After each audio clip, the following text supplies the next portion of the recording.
Hello, people, and welcome to another scene in Darkness in Dublin, where, for various reasons, Prince Ashrenfellheart has left the city because he was just kind of like, I should probably do this thing because A, should probably go back up north and see what the fuck's going on up there, and lots of Scathatch around. Scathatch are scary creatures. Not really. They just there's a lot of them in the city and only like 2 Baylor. So,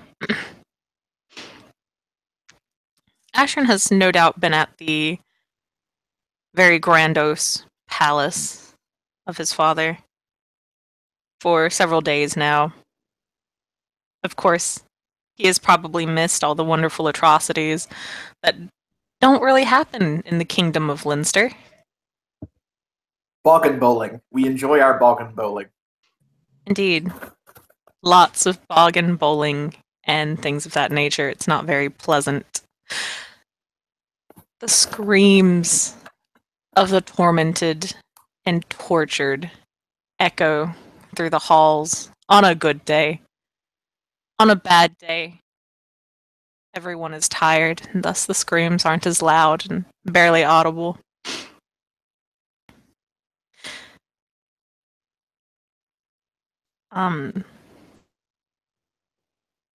As expected,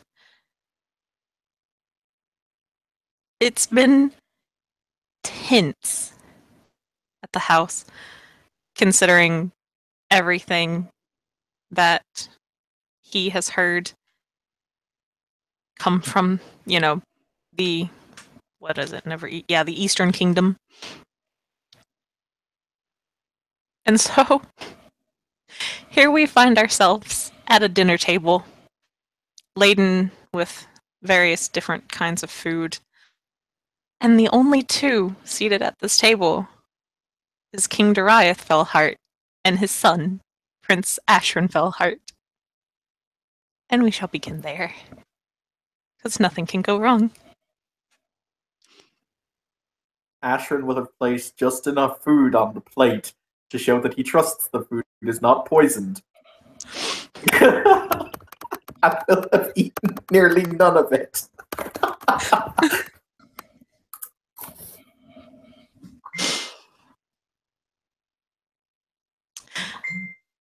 Dariath's red eyes will flick up.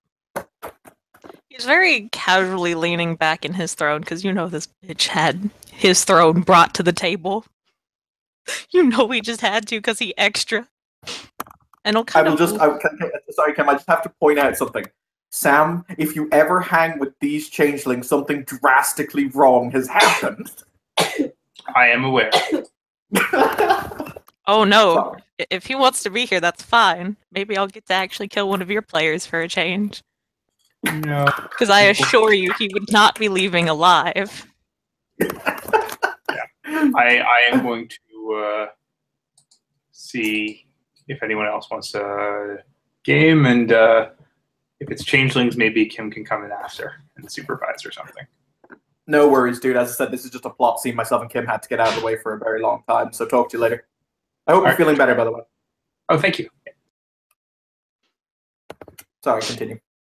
No matter how many times I tell no changeling, he does it anyway. So, he's pretty much got this pose right now, as he looks at you and very calmly says, "Is there something wrong with the food, Ashran?" Not at all, my lord father. I'm just... He will contemplate. I am quite satisfied. The mere presence of home is all the nourishment I require.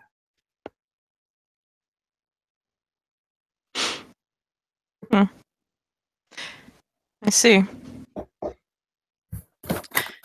From your mouth, what has been going on in Dublin? I've heard it's been very interesting. As you say, my lord father, the fact of the matter is, Ashram will stop and contemplate. Dublin is about to be embroiled, I believe, in a war, and I have yet to decide who it is who will be the winner.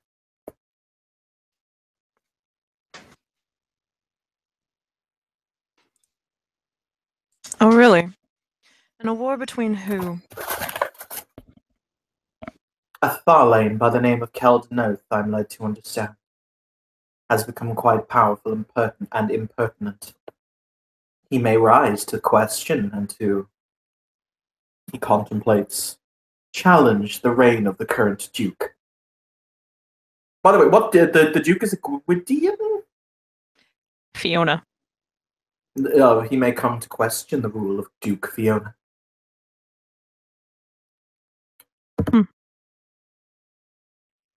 Have you met with this Keldanoth yet? I have not. I have only been able to find his servants.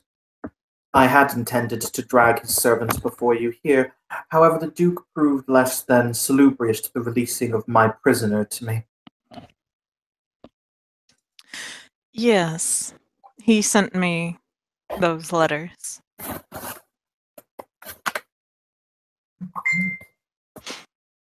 And I so wonder how they ended up on a coffee table in the first place.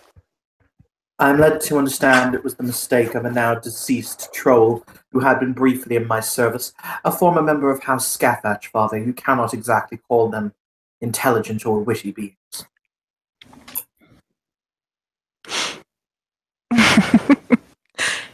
You had a member of House Scathach under your wing and in your service? He was a broken tool. I enjoyed plucking him from his house. It was such sweet wine to see the fact that he was bound by too many oaths and too much of a fool to understand the binding.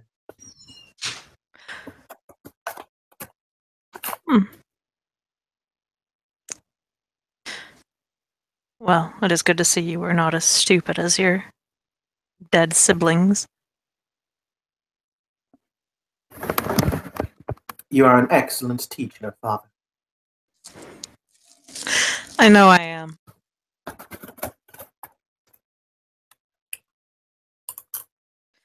There is a kind of a bow of the head. But yes, this Keldanoth will rise his legions, and we will see if Dublin falls. And when that happens... And when this war happens, whose side will you be on? I wonder. That would richly depend. Either the Duke will win, in which case law and order will be restored, and Keldanoth will die, in which case his army of Thalane will be broken and will require safe refuge elsewhere. Or Keldanoth will sweep aside Duke Fiona and make a deep inroads into the kingdom of Leinster, in which case Leinster itself will be depleted. Its soldiers will be battle-weary, at which point, if we were to come from the north, they would be easily swept away. I did not ask you that. I asked, whose side would you be on during this fight?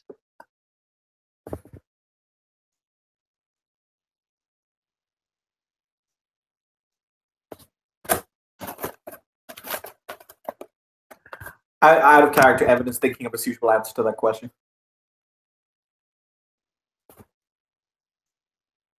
Bum, bum, bum, bum.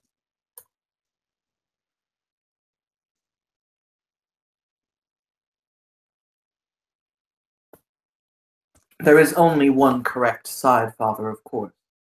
House Baelor's side.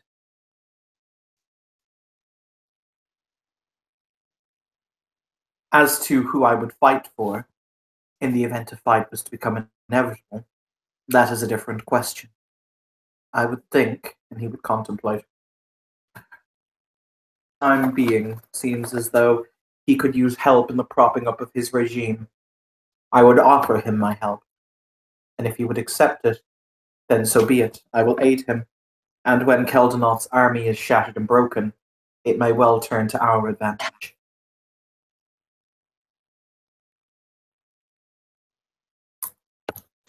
He inclines his head slightly.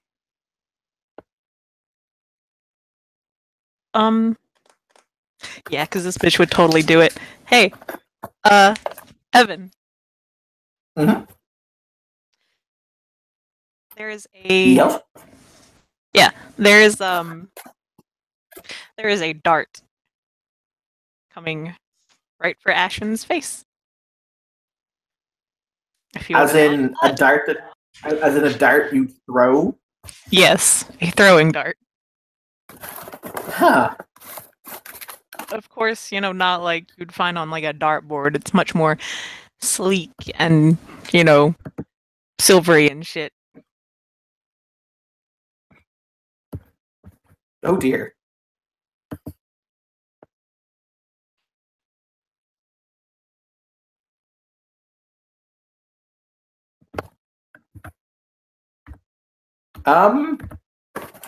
He's not gonna dodge it.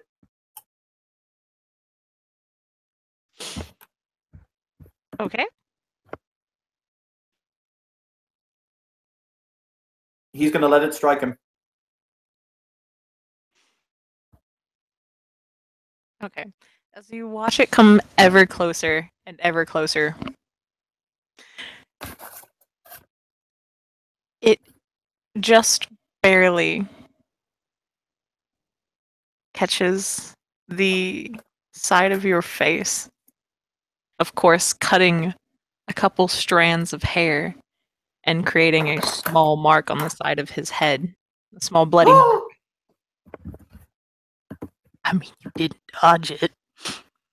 Of course, it almost hits your ear, but it goes, between the little gap between your head and, the pointed ear, and it embeds itself about an inch into the chair behind you.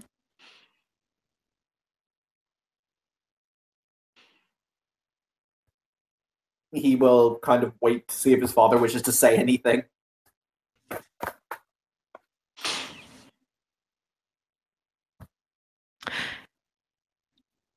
He casually just holds a dart between his two fingers and looks at you, waiting on your response.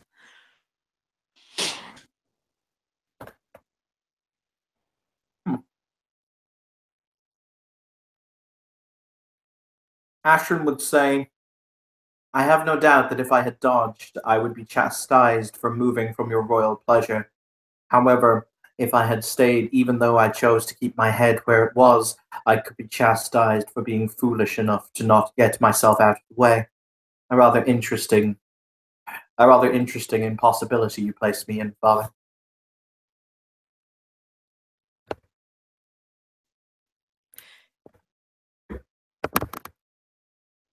He seems satisfied by that answer. He doesn't really smile, but it's that sort of I am pleased. It's like how cats exist. Exactly. That kind of, I'm not gonna show it, but you might get the slightest feeling that this is okay. And he sets the dart back down. And he takes a bite of probably a very, very dark meat. Are we eating people, Kim? Maybe. Excellent. You're totally eating Oh people. God, we're eating babies. Shut up. Possibly. I had to get my really, evil, sadistic side out in this character, okay? I gotta do it. That's fine. So, he will then say, I've heard reports that you have acquired something. Well, creatures, I should say. Yes, Father. Tell me about them. Ashran will describe them in detail, as Evan is not exactly sure what they are, because they're a World of Warcraft thing he doesn't understand, so he'll explain them in detail. Oh, and for his father's delectation, he will add the fact that the foolish House Scaffage member helped him take them, and the children too. Because he is foolish.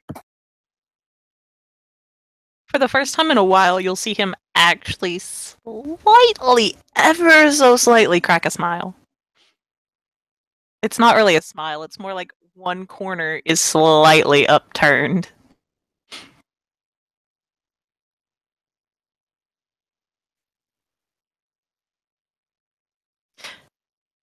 Hmm.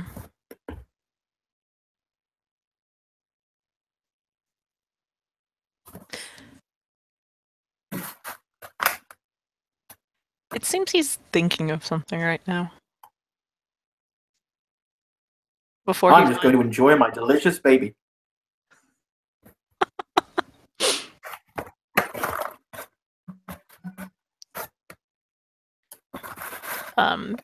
He will finally then just say,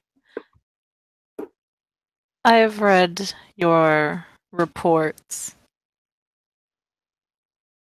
but since it has been some time since the last one has arrived, how is the state of affairs down there? The nobility still being less than savory, correct? He will contemplate and he will say, this is what happens when the nobility give their commoners the ability to be a ruckus rabble, think that they have rights, or think they have anything above being the dirt beneath our feet. It is disturbing. Indeed. Has this Ayala lost her barony yet? Kim, has she? No. When he left, she hasn't lost her barony yet, no? Mm-mm. Has there been a change in that? Like, is she still going to? Or, like... It's kind of really hard to tell at this point. No one's really sure. He will shrug and he will say, Count Leal is playing his cards close to his chest. I believe that if he sees profit in it, he will strip Baroness Ayala of her suitable titles. Yes.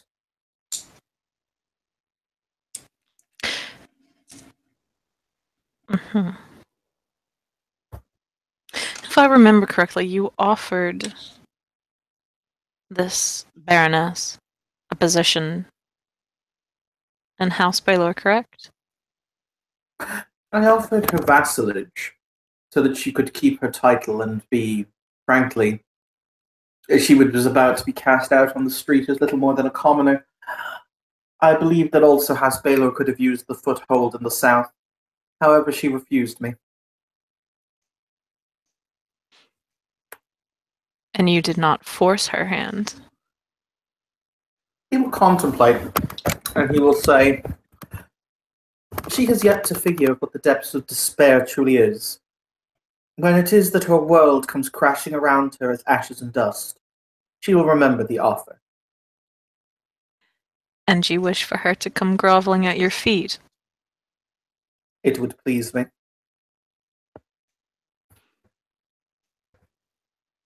He inclines his head as a kind of, yeah, I can understand that completely. And then, if she does not end up losing her title and is not groveling at your feet, then perhaps Keldanoth shall do the work that we anticipate he will, and it shan't make a difference anyway. And if against all odds, and the outcome is favorable to them, and that the Duke manages to push this Keldanoth back, and the Baroness keeps her barony, then the Duke and the Kingdom of Leinster will be weakened, their troops battle-weary.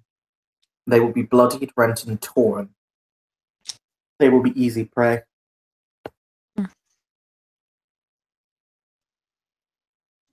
Whatever way he will shrug. Whatever way you look at this, House Baelor wins. As expected. It is inevitable.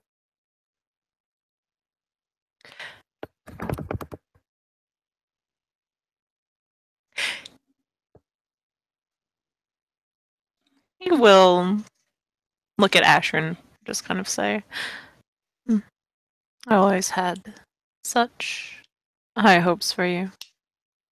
It is good to see that you have not failed yet. He will do a seated bow, and he will say, I have no intention of failing you, Father. He will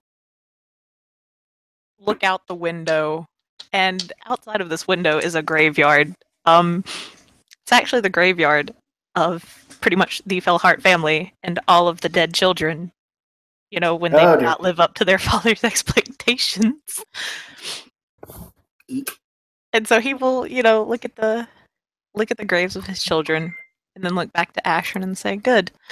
I believe you remember what happened to your siblings when they did not live up to my expectations." One recalls, my lord. Good. May I make a suggestion, however? Eyebrow goes up, but it's an eyebrow, but that face of go on. Move your troops south to the borders. Do not cross the borders. However, make a very obvious display that you have moved. In which case, I believe that will cause Keldanoth to become more brash if he sees the fact that he will not know if we are coming to aid or hinder his movements, as he knows we have no love for the Southerners. It will also spur things in the south. The Duke will sense that we are smelling his weakness, particularly if he thinks that we believe a war is imminent. He will act more foolishly, I believe, more aggressively, and all we have done is sent our men on maneuvers and encamped them further south.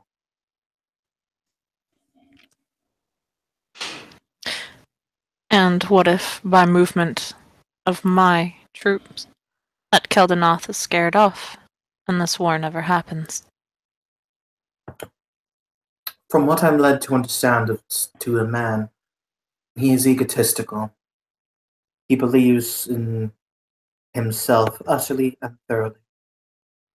I think that he will perceive us as, I believe in the fact if we move our troops south, he will approach us to parlay some alliance, in which case we will have more definite ideas as to his movements. And if in the event he is, quote, scared off, end quote, all that we have done, once again, is proven the folly of Leinster in the sense that they cannot even defend their own lands. We were needed to defend them from this little Thale. He'll shrug. Once again, it is a win-win situation, and all Baelor needs to do is publicly make a show of moving our troops south.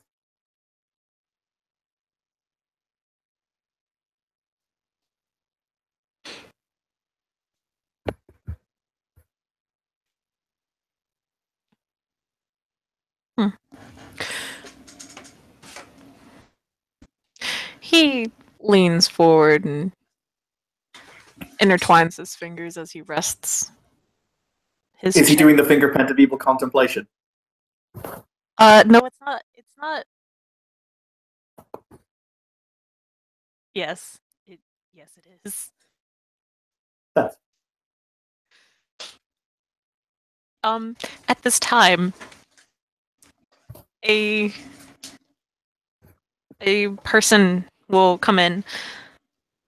They have no eyes and no ears, and probably is what you can guess, no tongue.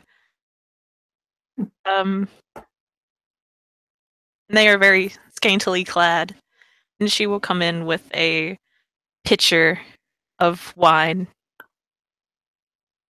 and fill it up. Both Ashran's and Doriath's cup before heading back. They don't leave the room. They're just kind of standing there, off to the corner. How do they know when to come? Do you really want to know that answer? A little bit. Magic. Excellent. They have been trained. Let's just put it that way. And if they usually don't last long. They go through Yeah. serving people a lot faster than what you would probably expect at other kingdoms. And it's so hard to find competent wait staff around here. You're loving this way too much. I am. The horror stories here. I think just to describe it all, your father might take you on a tour. I'm kind of debating it right now.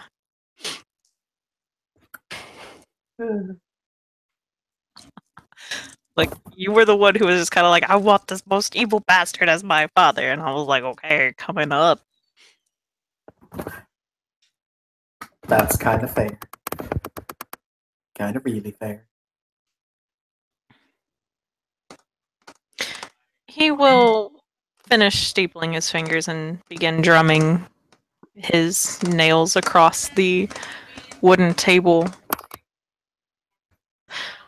Are your retainers suiting you well? There is a nod. Quite well, Father.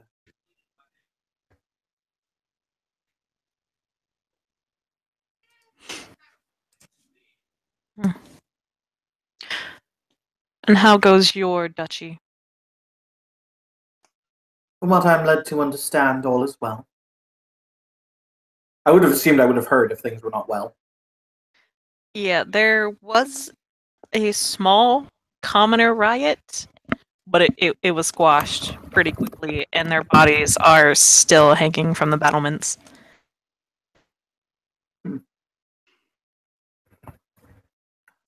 I am thinking, as I have said, of moving my castle proper to Dublin for the interim, in order so that I may have a proper base of operations, and indeed it will enable me to, I'll contemplate, help to gather up the remnants of Keldanoth's forces if he is indeed shattered.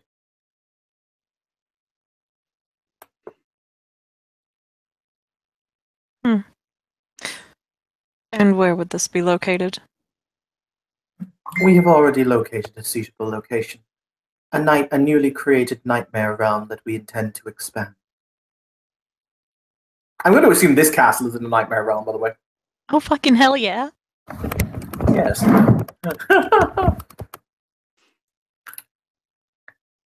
We play Boggin Bowling, Kim. Oh yeah, no, like, this place is horrible. Like, do you know how many people he actively tortures so that they will have nightmares and shit? So he'll have the right atmosphere outside of his palace? Is the answer many? Yes. Dude, let's just say the night hags never get bored here. Creepy. Really creepy. What do you mean creepy? It's expected. Kim, we're going to have some blue booking reports when this is done. That's all. What do you mean? I'm going to get me some children. Oh, dude, if you ask, he'll just give you children. Excellent. Which will probably be really bad. It'll be so bad. So he will take his glass. You know, just for shits and giggles, he'll actually drop it on the floor. And the The servant will come back over and begin cleaning it up with their bare hands, so they're, getting cuts and whatnot all over their hands because they can't really see.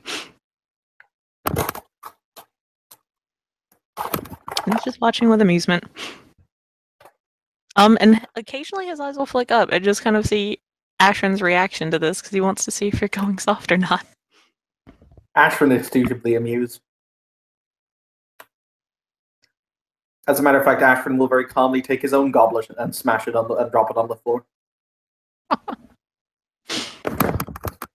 Another I'm going to assume there's another one of these things. Yeah.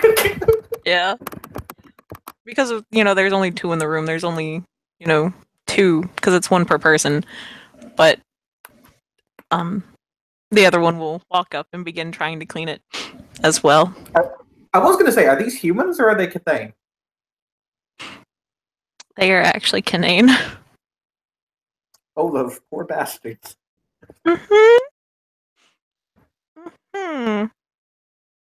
Like, it's not pleasant. It's not. You might specifically go around, setting, commoners up with humans and then stealing their children. It's bad. What are the commoners like in this kingdom? Oh, poor skittish little bastards.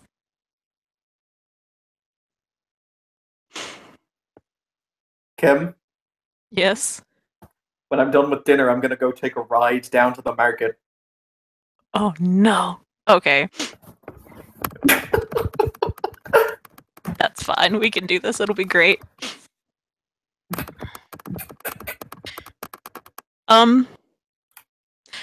Because this is totally how it goes. They will pick up the glass in their hands, but of course they don't have any rags or anything to clean it up with, so they will begin licking the wine off of the floor. Of course, getting the minuscule shards of glass stuck in their tongues as well. Actually, a very horrible sight. It's not pleasant. But, yeah, they do it. Ashrin will regard it with mild amusement until it becomes distasteful to continue to look at them because, I'm looking at a commoner. Mm-hmm. You know what? Because and he will. My bad. No, continue. You said because this is. Oh yeah, because this is at the end of the day Ashrin's father. He's just gonna look over it. He's gonna very plainly state. And has anyone caught your eye down in the kingdom? The Baroness Ayala is quite lovely. As I've said, I do hope I get to keep her as a plaything. A baroness? This is why, Father, you will note I did not say wife. Oh shit, Kim, I just came to with a horrible, horrible, horrible realization. Oh no, I'm not going to tell you that because that would literally... Nope.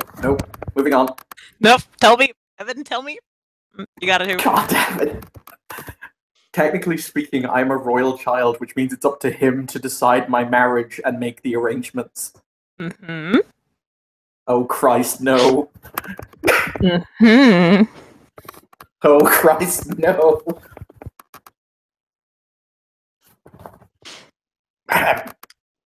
And Dariath will be damned if his son saddles it up with any fucking baroness. Plaything is okay. Plaything is okay. To a point. Let's phrase it like this. I know you love Baroness Ayala. I plan to do to her what he did to the serving staff. You don't want to know what else he does to the serving staff. Can we not go there? The serving staff here are just horrible creatures. It's so bad. You know what? Ashrin will say, I had plans to ride out this evening, Father. Visit the local market. I do hope you don't.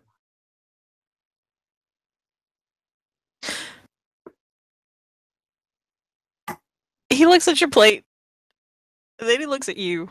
He kind of ever so slightly narrows his eyes, but then inclines his head. He's eaten enough to be considered respectable, as in he has eaten the food. Okay. Evan, make a stamina check. Fuck my life!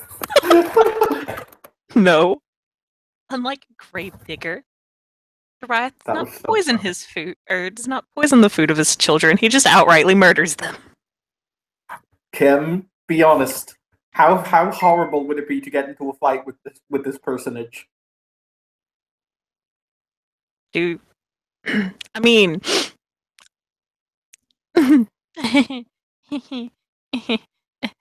a king. Let's just put it that way. Okay, who would win, him or the Oracle? Oh lord, that's a lot of math. Tim is not here at this time to answer that question. Please come again later. Mainly because it would be a horrible fucking fight, and I'm actually not sure who would win. Out of character, Evan's not sure how big a deal an Oracle is. Okay, so Scathach have it's 11 levels of hierarchy.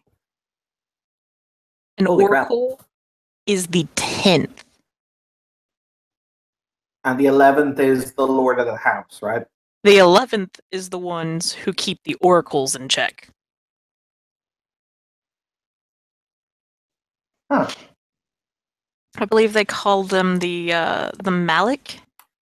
I can't exactly remember, but yeah, they're just one step above the oracles and pretty much make sure that the oracles are kind of they don't do anything too crazy. Mm-hmm. I think, or they lead the oracles. Let me check if this book ever. You don't have to. Well, no, now I'm curious. Is there anything I need to know about House Baylor's hierarchy? Come again later because I haven't read over House Baylor in a while. I will probably have to do that. But they're your Bay House, Kim. You love them. Yes, I do. But there's a difference between. Okay, so I read the book a while back. Okay, whereas I read the House Scathach book like 3 days ago. That's fair. Okay. Wow. I was wrong. Apparently there's only 9. I thought there was 11. Okay, so yeah, oracles are 8, and then 9 is Malik. And Malik is the only authority above the Morphean oracles. This place was held by Scathach herself, and none have filled it since her disappearance during the War of Trees. So yeah. Yeah. But in that case, kind of having asked permission, Ashram will rise and bow deeply to his father. In that case, father, I shall take my leave.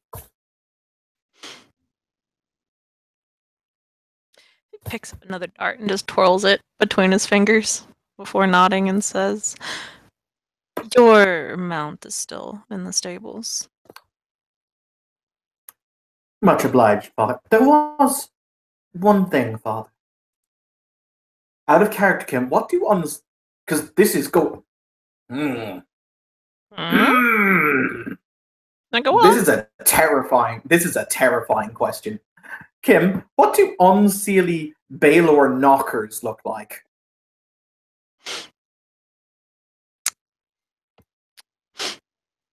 Oh boy. It depends upon the knocker. And of course their deformity. But they're not pleasant creatures. There is a flying machine in Dublin, captained by a baroness, an Ishi. I'm gonna, there might be a slight crinkle of the nose in disgust. Oh yes. Commoner nobles. The disgust is very clear, especially a commoner Who noble. claims to be the Lord of the Skies. I wished the concept that House Baylor should prove her wrong. with something of our own creation. I said I would bring the request to you, Father.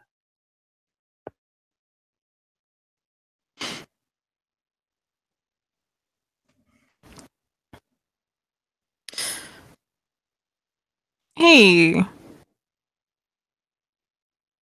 thinks about it for a moment and then says, "Is this the same Baroness that I've heard reports of that sold a commoner to this Keldanoth?" Yes, Father. And she still has her ship and has not been rightly punished? Out of character, Kim, question, because Evan can't remember what happened there. Was there punishment? Was there not? I don't remember. Yeah, but it was a hella weak punishment that Azalea actually kind of never went through with 100%. Oh. What was it?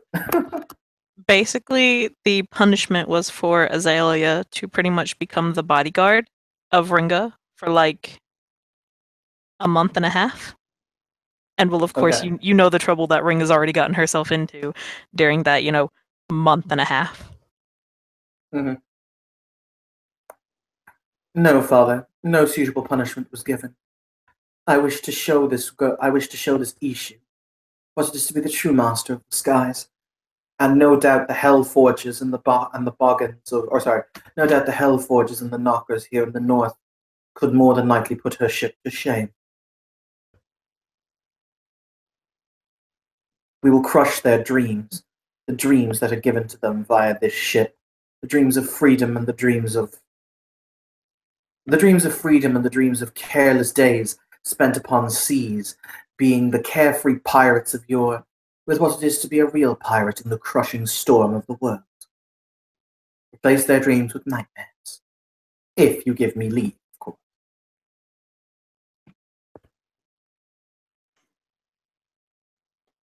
He inclines his head. In that case, I will speak to your court's knockers, and we shall see what they can dream up. Indeed. I shall leave you in that case, my lord father. He will contemplate. Oh, there was, of course, the matter of your Christmas gift. Would you prefer I give it to? Oh, what do they have a festival at Christmas, or would they call it a Yule gift? Yeah, Yule gift is fine. They don't really do celebrations down. Oh, okay. I can't say they don't do celebrations. The nobility have celebrations, and it usually includes doing some very unpleasant things to the commoners, and the commoners just kind of hide. He will say that he has brought him a mighty gift, and he will have probably his ogre bring in a small cage.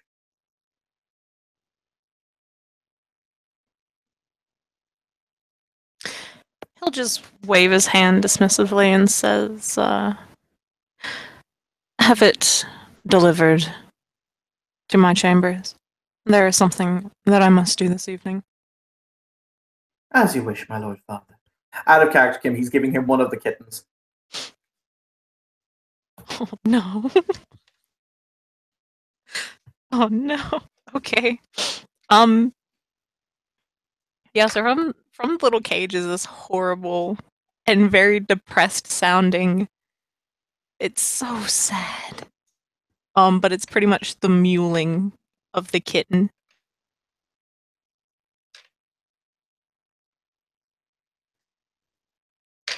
And that's it. Ashran will bow, and he will depart the room. And the ogre goes off to deliver it. So I like to think he's walking going dum dum dum dum dum dum dum dum dum. no, because this ogre is honestly, he's really sweet. Because he's gotta be, because Ashran and the Gas kind of have all the evil in the squad taken up. So he's really nice. So he's trying to get the kitten to stop crying. It's not working out too well, but he's trying.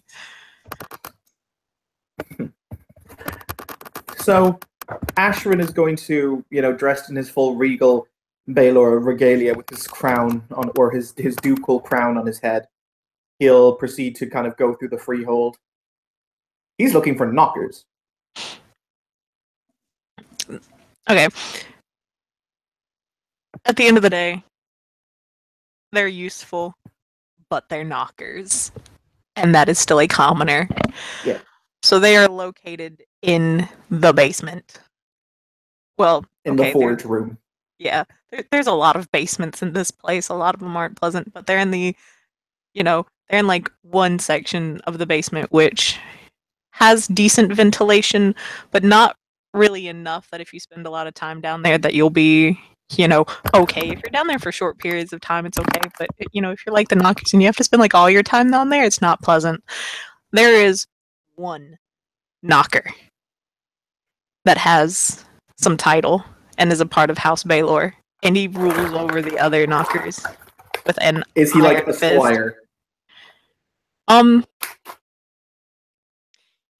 Oddly enough, he's actually a knight. But that's just because Dariah found it slightly amusing. Ashrin with the ghast in tow. Oh, sorry, continue. Nah, you go on. Ashrin with the ghast in tow will stride into the forge and will wait to be seen to by this knight. And when I say wait, he will make it very clear if you're not here in 30 seconds, bad things will happen to you.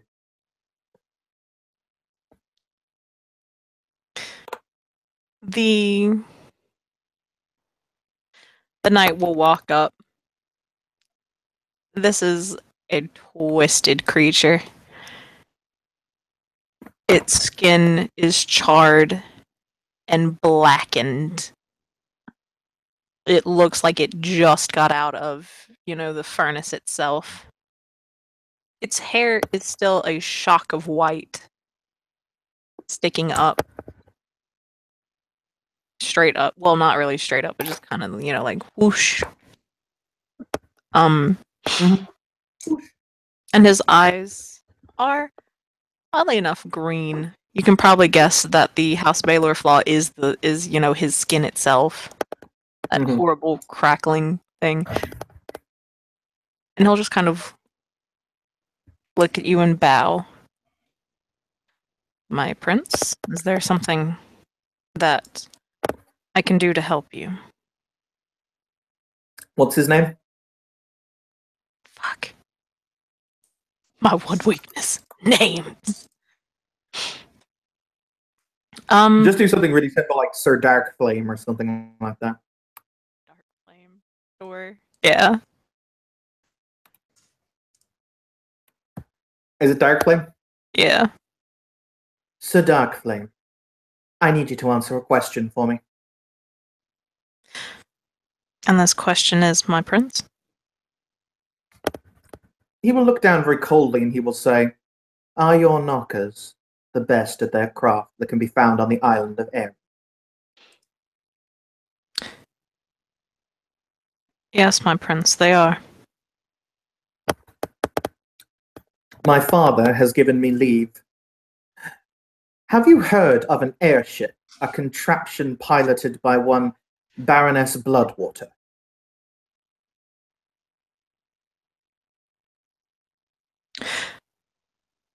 I have heard of flying ships, your royal highness, but not of this baroness. It is our wish and my father's. When my father gave me permission, does that constitute his command or does it not? It was pretty much his permission. Like, you can do the thing, but if, you fuck up on the thing, you're gonna get chastised and it's not gonna be good. You might join your siblings. Excellent. It is my father has given his permission, so it is my command that you build me something the likes of which this island has never seen, that can blot that ignorant little speck out of the sky.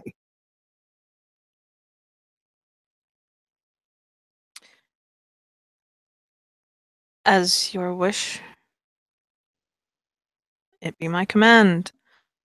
Your Royal Highness, but it will take me some time to create an airship. Of course. I shall have whatever resources you require sent down from my duchy, so that it need not be a burden on the state, but I will have it done. And I will see you suitably rewarded, said Darkflame. Yes, Your Royal Highness. I will... kind of contemplates. I will begin creating a list of the materials I will need. Have them sent to my steward in Marrowhold. He will see to whatever raw materials it is you need, chimerical metals, woods, etc. As I say, I will also require you to select a small crew of knockers to crew the damn thing when it is created. Kind of looks around at all the other knockers in the room. They are all chained up, by the way. They have a shackle around their legs. Well, one around each of, each knocker has one shackle on like either their right or their left leg. And they're all just kind of working shackled up. There's soot, and you can tell that their skin is red underneath whenever they get a smudge, but it's very clear that they have not really had baths in a while, and they really don't leave here often. So they're just horrible, wretched-looking creatures. But he will nod and say, when the crafting is complete, I will select the crew myself. Very good. In that case, be about your business, Sir Darkflame. I have other business to see to myself. Good evening. He will bow again and just kind of, say, excuse me, good evening, my prince. As they're walking back up the corridor, up the stairs, Ashram will say, will kind of turn, without turning to the guest, will say, this is how we have good help.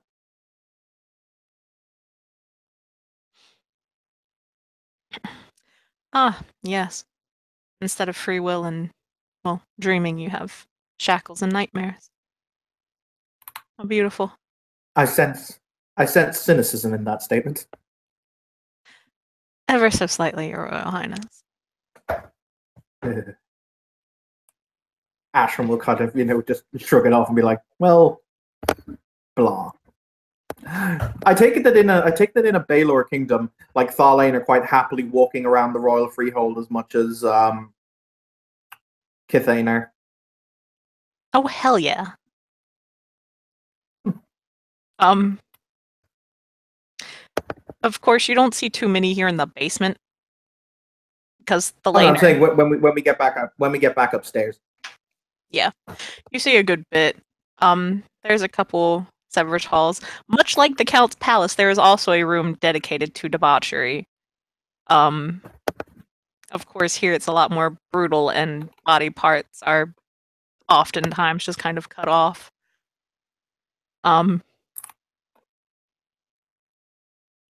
Very unpleasant.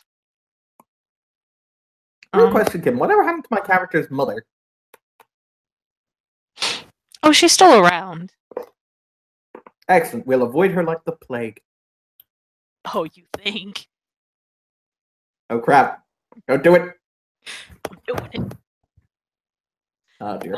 Because unfortunately, your father has the very slight and actually not really known handicap of ever so slightly liking Ashran's mother.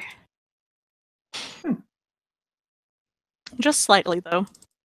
Like, he'll kill her if she wasn't useful, but she's very useful, and does this thing with her tongue that he really enjoys. Sigh.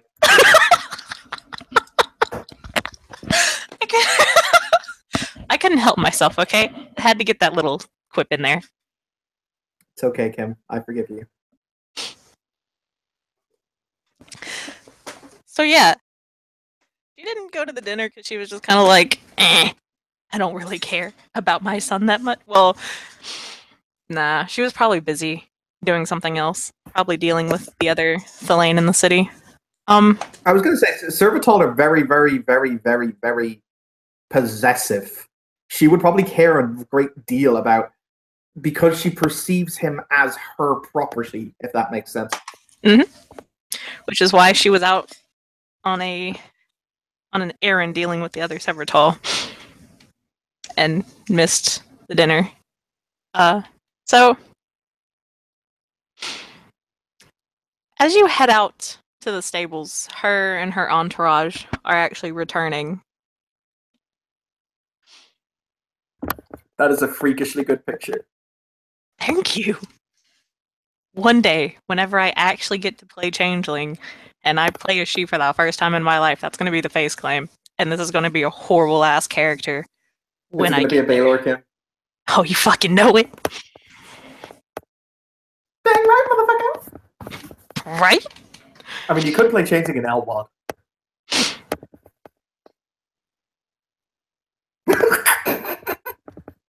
I'm gonna pretend like you just didn't say that.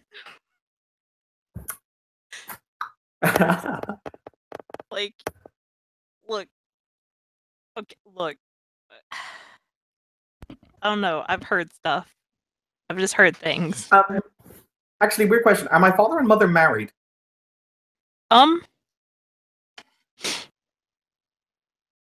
That's actually a really good fucking question. I'll leave it up to you. They probably are. Because pretty much in the lane equivalent, she holds pretty much the same amount of title as he does, because, you know, fuck marrying underneath. That's fair. But of course they both do sleep with other people, because they're just kind of like, yeah.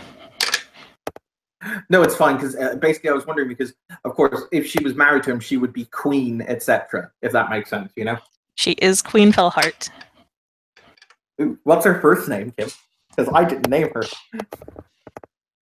Give me a moment. Kim, you know I'm going to ask you for names for all your NPCs from now on. I loathe you. Names are something I can come up with off the top of my head. I can't. I just can't. I don't know why. But I do have a name for this character. And you might recognize this name, but I don't want to fucking hear a thing about it. Her name is Muriel. Where am I recognizing this from? If you don't recognize it, don't worry about it. Kim, where is it from? Don't worry about it. Kim, where is it from?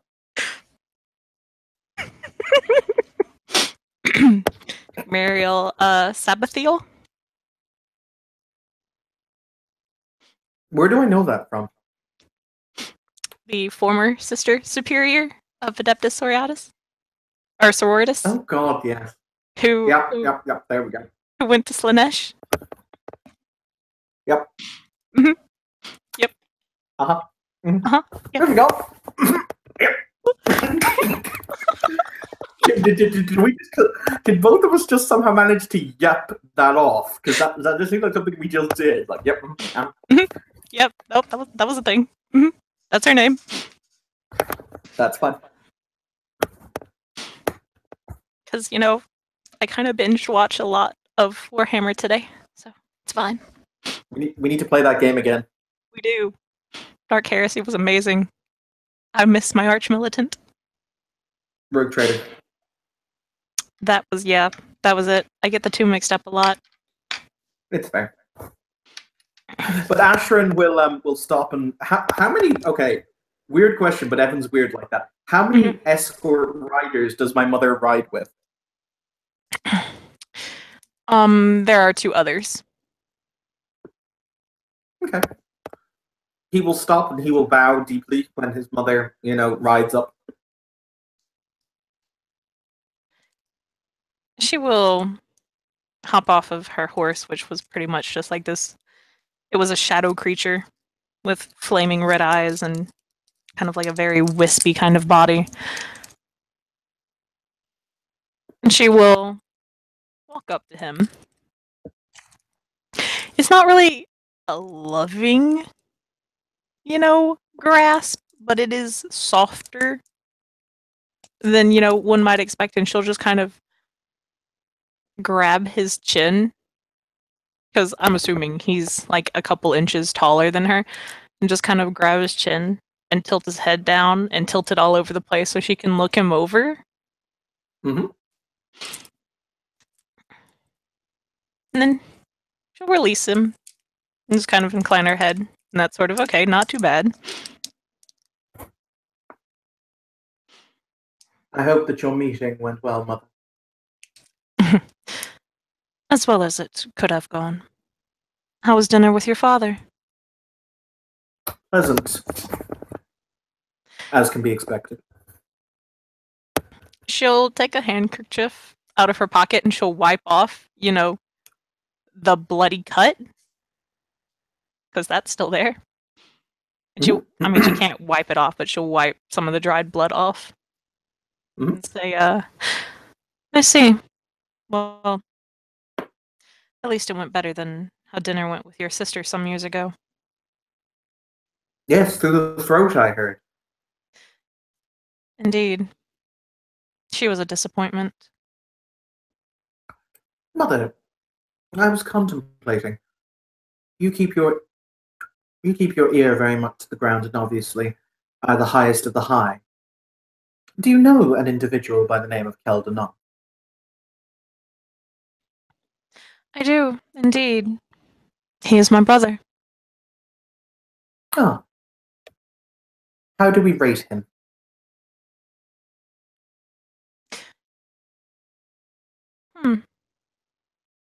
Useful, to a point.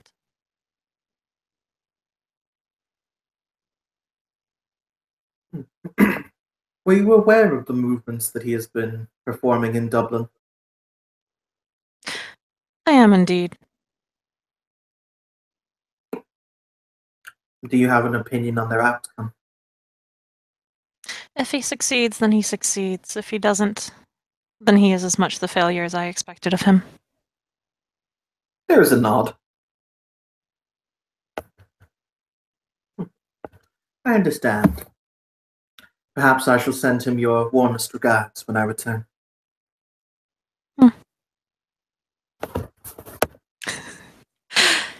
If you wish, that is fine. It has been some time since we have spoken. Some 75 years or so. There's a nod. One understands. People tend to get busy. Indeed. She'll reach up and she'll kind of, not really lovingly, but just kind of like, mine, kind of, caress your cheek. Yeah, pretty much. Just kind of caress your cheek and say, So how have you been doing of late, my dear? I am reasonable. I've been having to be the wolf among the sheep. However, unfortunately, the sheep are too ignorant to see the wolf.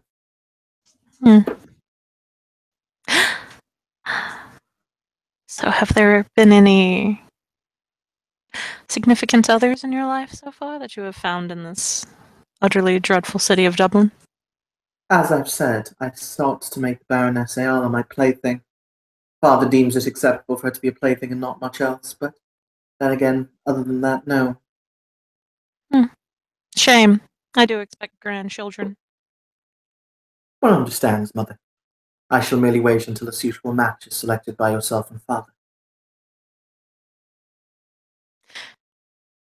We have a few suitors signed up. Wonderful. They will be coming over in the next few months.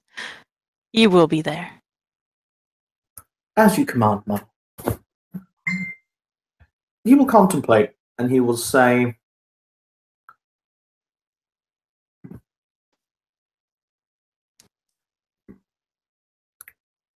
Do the Thalain have the equivalent of Do the Thalain have the equivalent of nobility? I'm not entirely sure about that. I want I to might say... ask Austin or someone like that later, because he's like the changeling idiot savant. I want to say yes. I'm pretty sure they would. It would make sense to me. Mm-hmm. But it's probably in like a really weird-ass book. Yeah, more than likely. And I have yet to read through all of the books.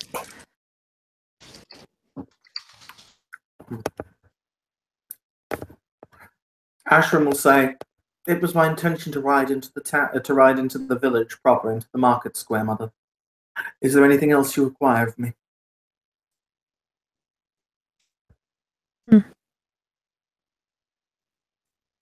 She'll kind of look you up and down. Just kind of says, "You should have been a Severtall, but I suppose that is something I will have to live with. No, I believe that will be all for now. I do expect to see you at Character breakfast." Evan wants to be a servitol. I know you did.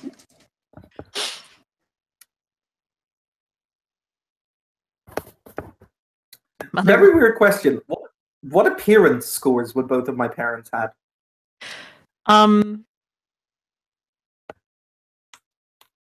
has 8. Holy crap. And your mom, Severtall actually can't get that high of an appearance score, honestly. So she probably has like a she probably has a 7. Because isn't there a merit? I'm pretty sure there's a merit that gives you like a dot of appearance. If not, there is today. But Ashram will say, "I apologize for the ineptitudes of my past, Mother." Good. You should be. He will say, however, as a she, it does enable me to rule the kingdom after Father. No, he won't actually say after Father, when Father ascends to the High King's throne.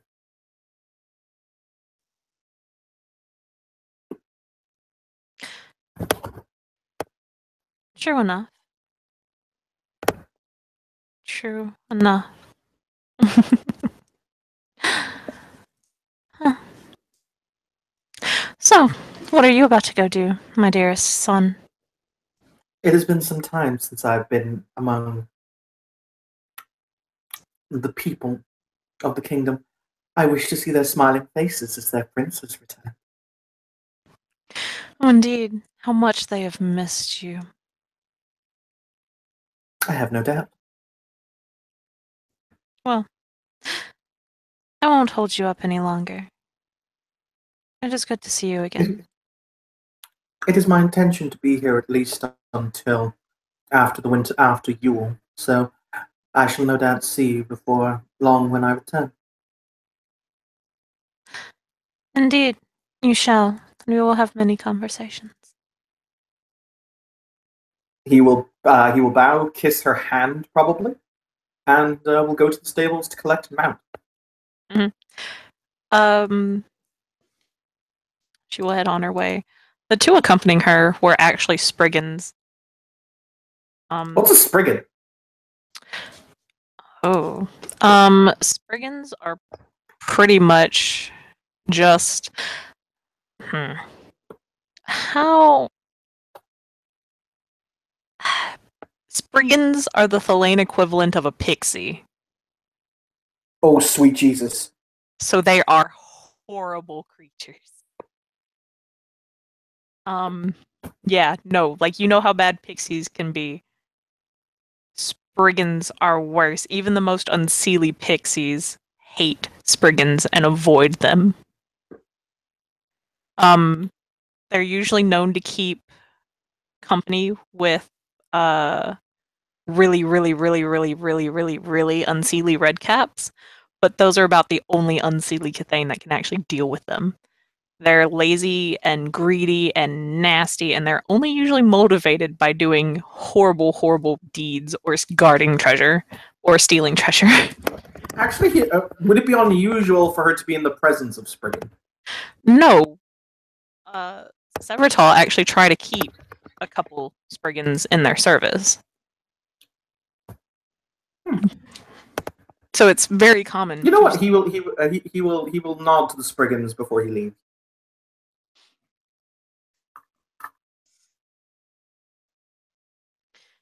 they will. Well, these are Spriggans who deal with your mom on a daily basis. You're her son and everything, but they're just kind of like, not a Severtall. So they'll acknowledge you, and they'll, it's very over exaggerated and clearly satire, but they will bow. Cool. Ashran will mount up. Before he leaves, though, he's going to go to the guardhouse. Okay. And kick, knock. Well, he's gonna from his mount kind of kick the door, so it instead of knocking on it. Okay. Also, one other thing you should know about Spriggans, they have their vulnerability is actually kidnapping children. Well, they have to kidnap kids. Yeah, no. Spriggans have the nasty habit of kidnapping children. It's rare that harm comes to their victims, as the Spriggans are more interested in the terror of, the parents of their missing child, and the children is usually abandoned. But yeah, that is their thing, is they actually have to steal children. I need to ask my dad for some Spriggan.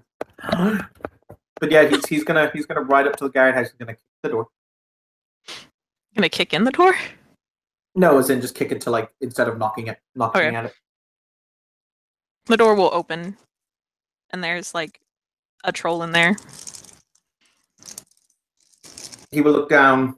Actually, no, because I'm seated on a mount, so I'm probably eye level with the troll. Mm-hmm.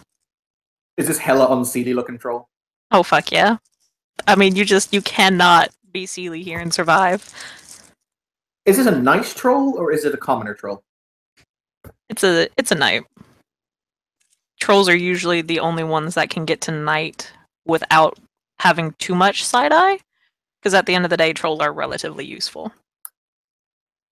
Yes, plus once a troll takes an oath, to guard you, he will do it with his existence. Mm-hmm. And that's a big deal for even the most unseelie of changelings. And he'll say, "Sir Knight, I require an escort to go down to the town. See to it that a handful of your men are led to my disposal." Of course, Your Royal Highness. He will then just wait until they gather. Mm-hmm. A couple minutes later, about 4 trolls will show up. Well, one of them's a troll. One of them is a red cap. Actually, yeah, it's 2 red caps, 2 trolls. That's fair. They are kind of the traditional combat-y kits, aren't they? Mm-hmm. He'll wait for them. It's 2 trolls, a red cap, and an ogre.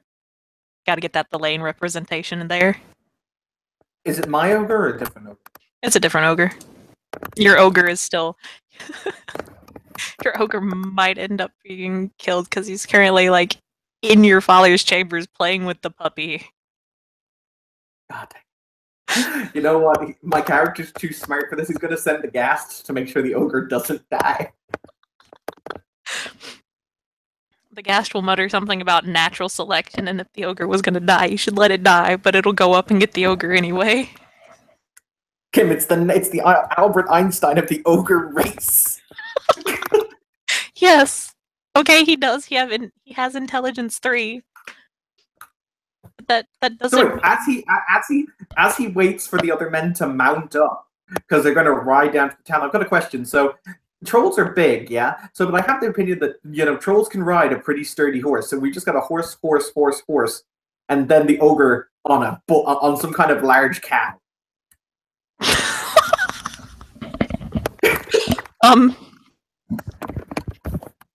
Yeah, pretty much.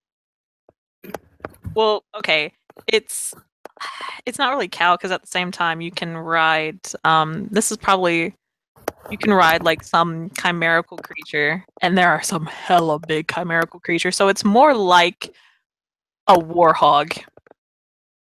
Yes! That the ogre is riding on with tusks and, all sorts of stuff like that. Kim, remind me to get my ogre a warhog. Someone to do this.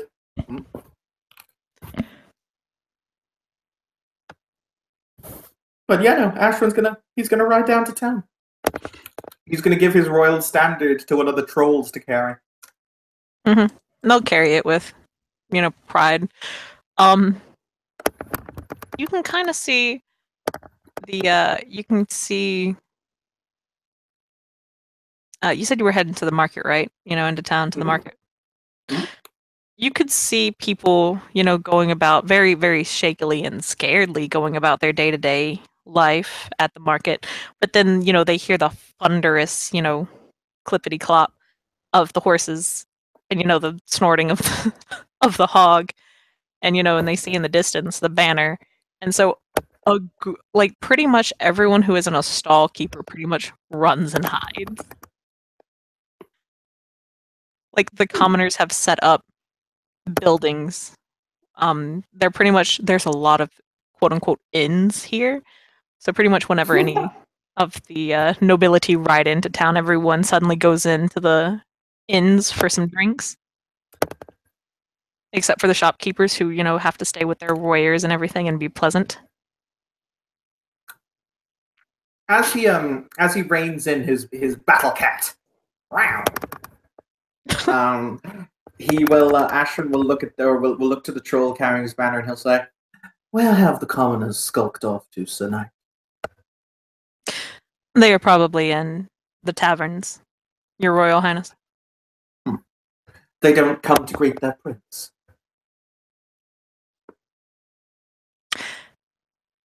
No, Your Royal Highness. Where is the largest of these inns?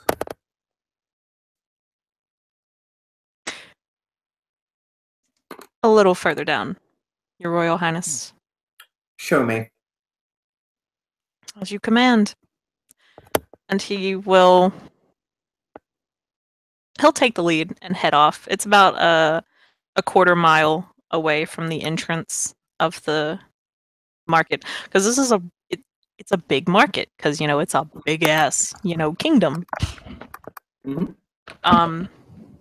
Also, from my reading of C20, actually, it's not a big kingdom. The kingdoms in Ireland are actually quite small. But from my reading of it, I think there are a lot more changelings in Ireland than any other country. I got the feeling that it happens a lot more here, because this is kind of like the land where it all began, if you get me. Mm-hmm. That's just my own reading of it, But, yeah, sorry, continue. So he'll lead you about half a mile down, and there's a pretty large 2-story tavern there. There are a couple chairs. You see a couple changelings. Probably a pixie, 1 or 2 red caps, and like a boggin just kind of sitting outside on the front porch of this tavern, playing. You know what? Fuck it. They're playing chess and drinking. Of course, Oh, sorry, continue. Yeah, of course, when they see you guys ride up, they will stand up and kneel. Ashrin, when he gets close enough, will dismount and he'll hand the reins to one of the men at arms to tie up whatever else. As he'll walk towards the inn and he'll gesture for those on their knees to stand up. He'll say, "Rise, rise." Now then, I'm sorry. Continue. They stand up. The boggin looks old and weathered, so he's just kind of he's probably dealt with you a lot, so he's kind of got that sus face of like, the fuck you gonna do now, dude? He's not saying anything, but that's his face. Grandfather, so good to see you again. You were old when I was young. Were you always the same?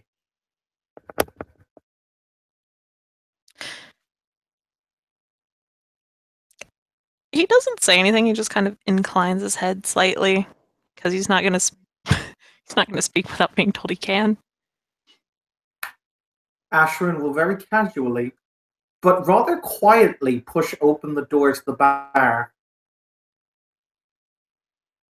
Okay. You know what? Fuck it. He's got a black cloak on covering all of his House Baylor insignia. And he's got his foot up. Okay. Yeah. For the most part, the changelings are still there. Some of them are drinking. A couple of them are actually having a bit of fun and dancing in a corner. As someone sings. All in all, you would expect that if you were to go into a tavern in Dublin full of changeling, it would be a lot happier and more upbeat and all sorts of that. But here everything is very muted and very quiet and not as celebratory. I kind of tripped over that word. Anyway, as you would usually expect from changelings. You also, get this feeling, that they have windows here. And they kind of all heard the clop, clop, clop of horses. Asheron will walk. You know what? He's not going to keep up with the cast. He'll pull his hood back and he'll say, "God save the king." Just to see the general reaction. It's very quiet, but, the dancing stops and does the singing, and everyone just kind of says, "God save the king." Barman. What kit is the barman? I don't need to know his name, don't worry. It's a puka. What kind of puka? Raccoon. Ooh! He will say, "Barman, I want a round of drinks on the Crown this evening. See to it."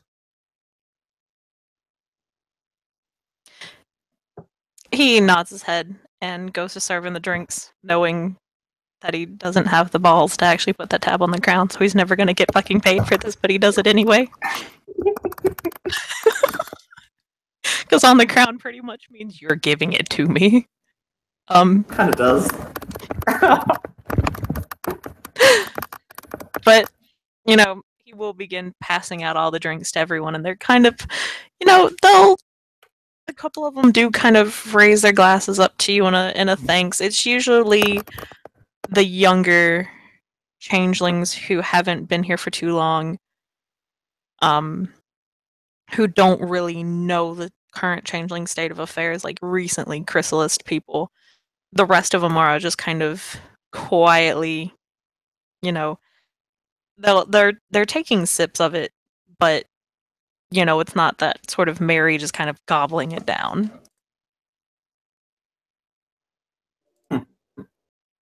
Asher will he'll sit on the bar and he'll have the barman pour him wine. As he'll have wine poured for his men-at-arms in the night as well.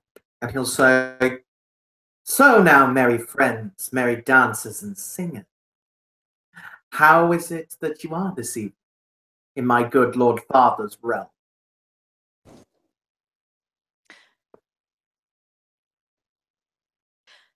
There is a young pixie that will kind of speak up.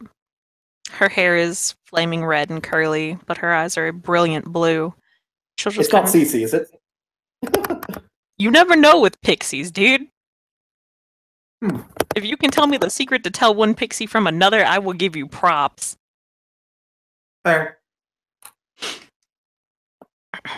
And she'll just kind of say, "We're doing fine. My prince. How are you this evening?" "Well, I'm quite well.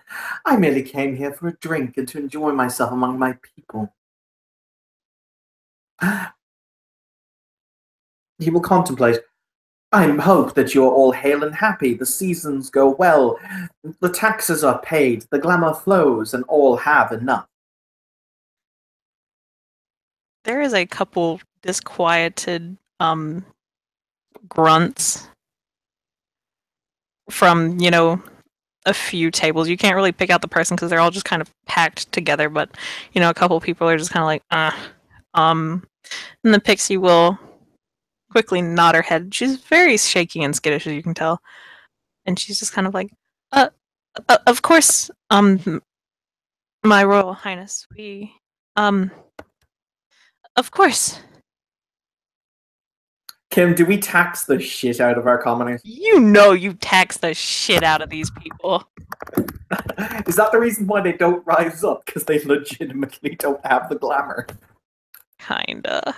It's bad. It's so bad. I feel so bad for these NPCs.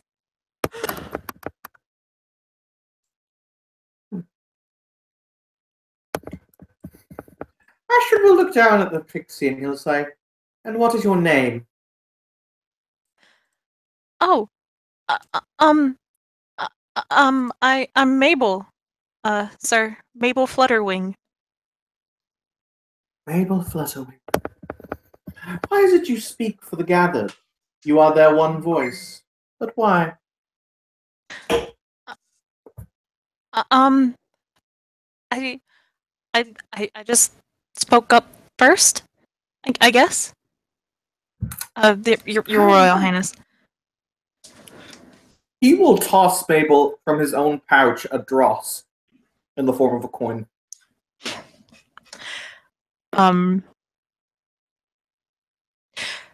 This is like the one movement she does very quickly and precise, because at the end of the day, that's a pixie with an extra dot in dexterity, and so she, very gracefully snatches it from the air. The first kind of steady movement she's made, and we'll kind of look at it, and then look back up to you and say, and immediately kind of bow. Thank you, my prince. He will say, "I ponder something. All of you. How many people-ish are in the common room of the tavern?" About 20. All kinds of kids? Yeah. Is there a Gilly-Doo? No, let's be real here. I don't think a Gilly-Doo would be able to survive very long here. In the entirety of the kingdom, you mean? Yeah, no, like it would not happen. It would just be extremely hard. They'd have to live way out in the middle of nowhere, forest land, and even then, it's no guarantee.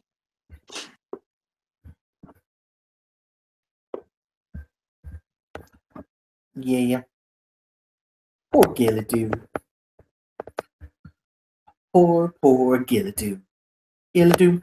Oh, Gilly-Doo. Mm-hmm. Gilly-Doo. Gilly-Doo. But yeah, there's a whole bunch of other different kiths here, though. Anything? Because I mean, I'm going to assume in a society, we know that Corridid all have secrets of the dreaming. I'm going to assume whenever one of them Chrysalis is in my father's realm, they're hunted down for a bounty. Oh, hell yes. You have like 3 or 4 of the little bastards just kind of locked away in a library. We do not live in a nice place. Mm-mm. Nope. We don't.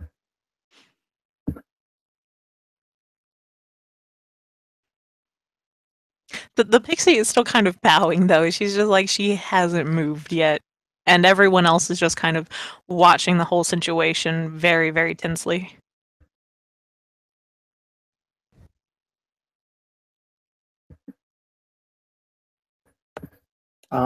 He will smile and he will say, "Oh, rise, Miss Flutterwing."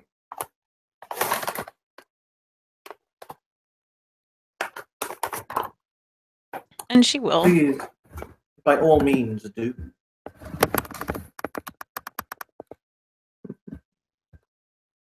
Mm-hmm. Yeah, and she'll stand back up. She's still kind of got she hasn't really closed her, well, other than to grab it, but she opened her hand back up again, but she's just kind of got the dross in her hand, just kind of like, I don't know what to do with this. Like, is this dark glamour? Am I gonna die? That's a Baylor. I think we can use dark glamour, can't we? More than likely. Probably isn't. Well, we do have Fomori blood, so it would make sense. Mm-hmm. Well, yeah. He will say from where he's sitting, It's so good to be home among the civilized folk. For the record, as I know you hate giving names to people, do you mind if I name the troll?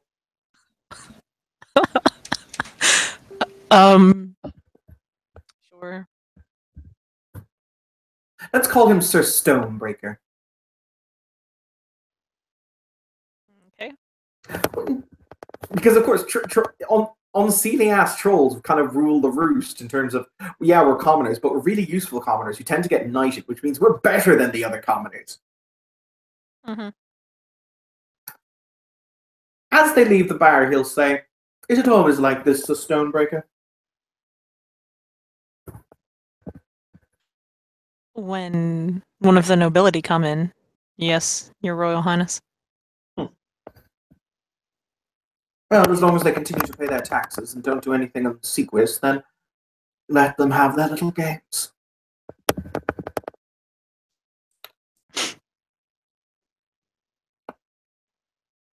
To be honest, Kim, I think that's all I really wanted to do. So unless you want to throw something at him, we could probably end here.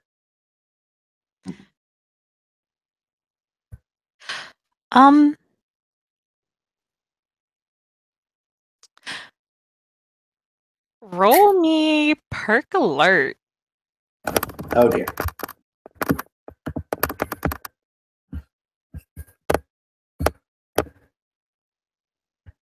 I have a dice pool for this. Not a great dice pool, but I have one.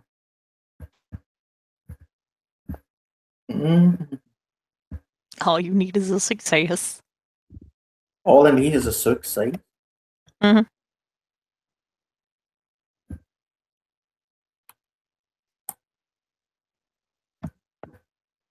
He only has a pool of 3. Damn. He's good at other things.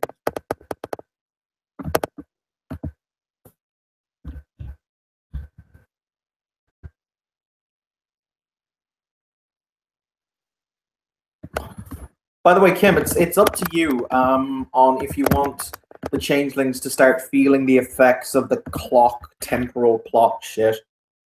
I wrote that so far that it was only a mage's thing, but do you particularly want changelings to start to feel the clock doing shenanigans? Mm-mm. Okay, because people were asking, can other people feel it? My response is going to be that then. I'm going to spend a willpower on this roll. I have 2 successes. You're kind of looking around the bar. And your gaze moves up to the window, and there's a flicker of movement. You can pretty much guess that someone was peeking in, and then when you looked over here, they ducked out of the window. Ashran's going to not run, but he's going to jump out the door to kind of get a look and see if somebody's running away.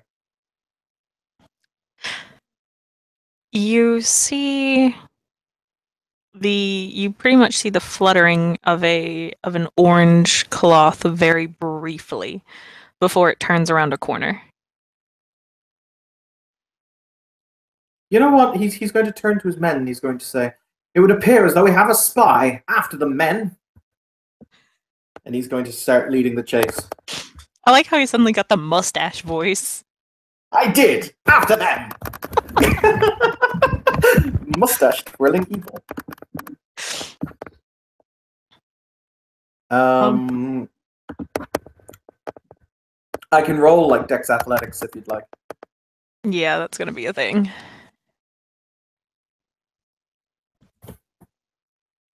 Does his specialty in nimble movement apply? For this, yes. Okay, that's gonna be 6 Dex.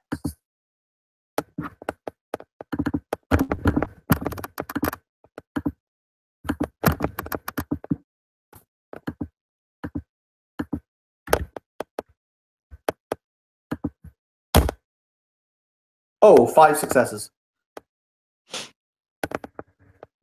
Yeah, fuck. So you and your men begin running after this mysterious person or whoever, and You know, they thought they could be slick because they're ducking and weaving between the various stalls and whatnot. But I mean, you got hit with that rush of adrenaline of there's a spy. I'm gonna capture it. I'm gonna bring it to my parents, and I'm gonna get all their admiration, even the very slightest admiration, because I don't really get a lot of admiration from my parents because they don't love me. Yeah, kind of. Too bad your father will never ever love you. You've had to come to grips with that a while ago. Why do you think Ashford's an ass? All he wanted to do was go outside and play fetch, or not play fetch, but play ball with his father, but instead, darts were thrown at him. He's never been told that he did a good job, son.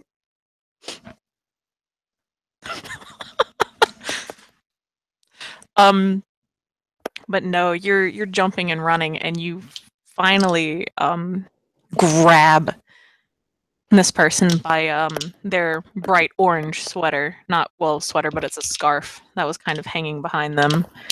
Because, at the end of the day, this is still, the northern kingdom of Ireland in the winter. It's kind of chilly.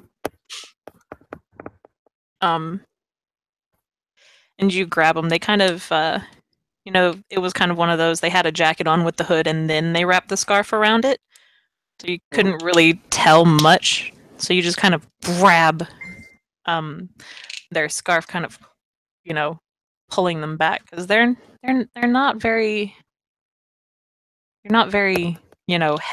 Kim, is this roughly pixie sized? This is roughly pixie sized. Mistress Cece, welcome to Belfast.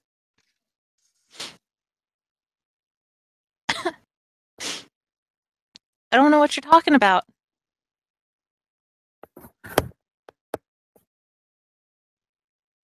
You don't. He will casually kind of have the others caught up with him yet. Mm-hmm. Because Ashford doesn't want to muddy his hands. He'll throw her to one of the trolls to hold. Mm-hmm. Before he'll very calmly take out his sword from its sheath, and he will cut off the hood. As I said before, if you can be able, if you found the way to tell one pixie from another, then you deserve some good graces for that, because it's incredible. Oh, I know. He's going to dictum her. Okay.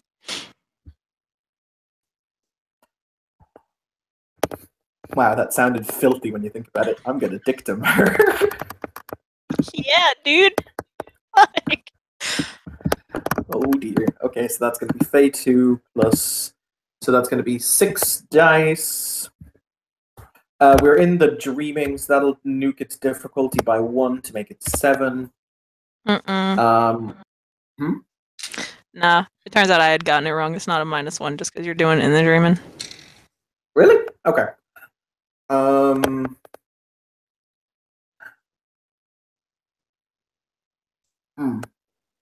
In that case, let me think.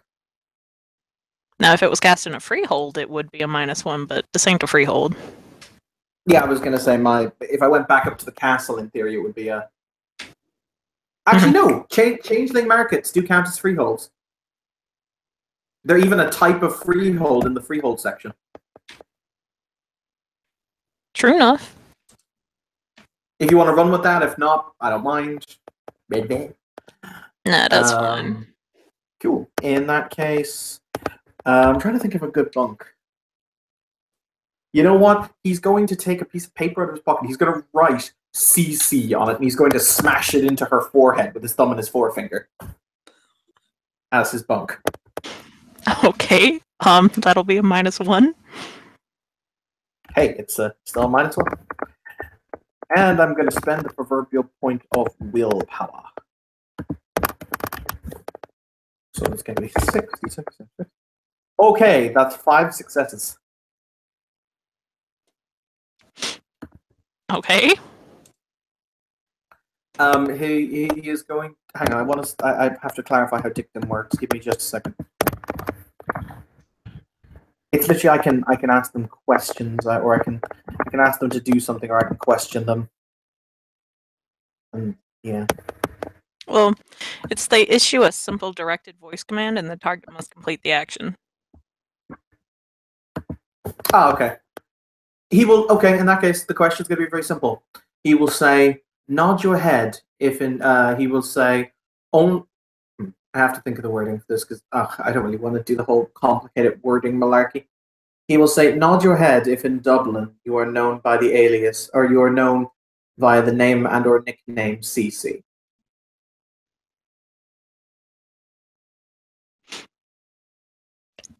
It's very obvious they don't want to do this, and they're trying their damnedest to not comply, but in the end, they do nod their head. CC, welcome to Belfast.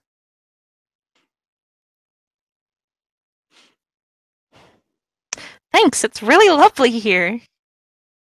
Why did you follow me? Wasn't really following you, but I'm glad to see that you still think you're as important as ever. Allow me to rephrase that question. You can start crushing her at any time. Honestly, good help these days. Does the crushing start? Mm-hmm. Why did you follow me?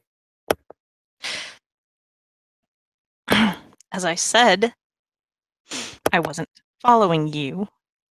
Then why are you here? Because I wanted to see how things were going. Really? Yes. I fed you glamour from my own hand, you pathetic excuse for... C'est la vie. We have a place for traitors and spies like you. We call it my father's dungeon. Not a traitor. As I said, not a spy. I've heard shit about this kingdom up here, and I wanted to check it out. You will not. And he will say, very well then. Welcome to Belfast, Mistress Cece. Yeah, thanks. It's really nice. Mm-hmm. The weather up here is lovely. Yeah. Cece is going to the deepest, darkest cell in my father's dungeon. Okay. You okay? Because I think you'd like this NPC. Hmm? Are you sure? Yeah. Okay.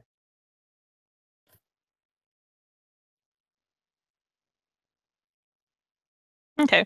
So Actually, you know what? No, he'll bring her before his father for some kind of pseudo justice. Oh Pseudo no. justice. That's probably worse. Okay. That and because he'll have ways of getting her to talk. I mean, she wasn't lying. There was no minute sub, and you can do a perk empathy. Nah, I'm good. Okay. Look, if you want to go up there, okay, that's fine. So as you're leaving, probably with, her, tied up, riding with one of the guards, you can see pretty much out of all the different taverns and stuff, you can see changelings peeking their head out. More specifically, all of the pixies have seemed to come out of hiding, and they are looking on with utter horror as one of their kind is taken. What, taken back to the Black Death Palace? Yeah, no. Like, you can pretty much all hear them say, pretty much farewells and goodbyes. Oh, Like, that's horrible. It is. It's horrible. And your character is fucking horrible. He'll smile as he leans down and strokes Cece's face with the back of his fingertips, and he says, "Listen to them cry out. They're going to miss you. But then again, spending time in my father's oubliette, a place of forgetting with your wings cut off, People tend to forget about you. She's gonna bite your fingers. That's fine. He will place the bloodied finger in his mouth, and pleased by the scent and taste of its blood, will lean down and kiss her on the forehead, his hand clasped to her hair to keep her head perfectly still so she can't bite at his face. Okay, also to explain this to Hi, Tim. Tim, why'd you come in at this time? Okay, basically, Asherin went to go see his father, and this is happening in the Northern Kingdom and shit like that. Welcome to the land of Optfuck. Yeah.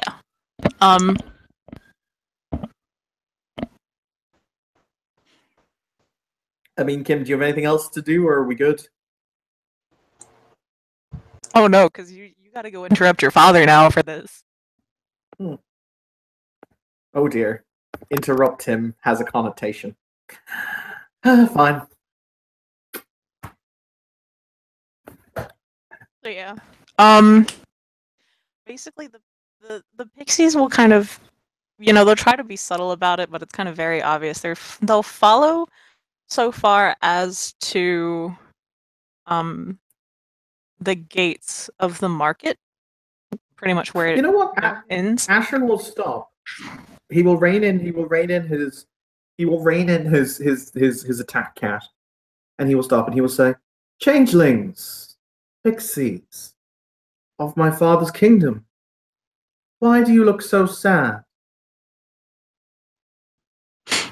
The one that was in the tavern that you gave the coin to, she'll very quietly say, "Because you will probably kill her." Do you not believe in my father's good justice? Justice for what? What did she do wrong other than look in a window? Asherin will contemplate for a few moments, his hand playing across his sword, kind of with his, with one hand as he keeps the other on the reins, and he'll say, my, my. Very well then. Pixies, do you wish your sister's freedom? Yes. Do you think that I am a good and noble prince, the likes of which stories should oft be told of?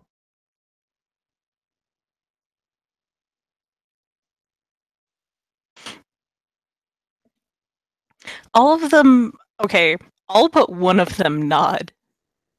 Which one doesn't nod? Which one do you think doesn't nod? Is it Cece?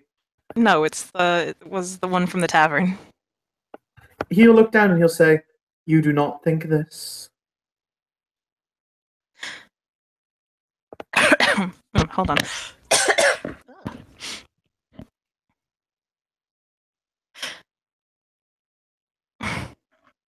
Why do you continue this charade? You understand very well the state that you keep us in. As you make us stroke your ego and make you believe that you are the best, just to simply watch how much power and control you have over us. I'm tired of it. Asherin will smile in a sick, sadistic way. Because, Kim, I'm going to do the one thing that dictators have been doing for centuries. I feel really bad about this. Oh, God. Tim, what I'm about to say, for the love of God, never. This scene has already been Black Dog marked, and he will look at. He will point a finger at her, and then he will point to the other pixies, and he will say, "I will give a knighthood to the one who brings me her heart."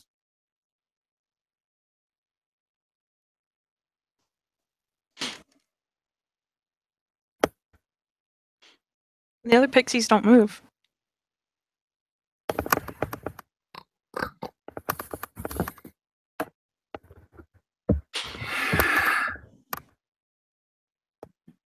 Really?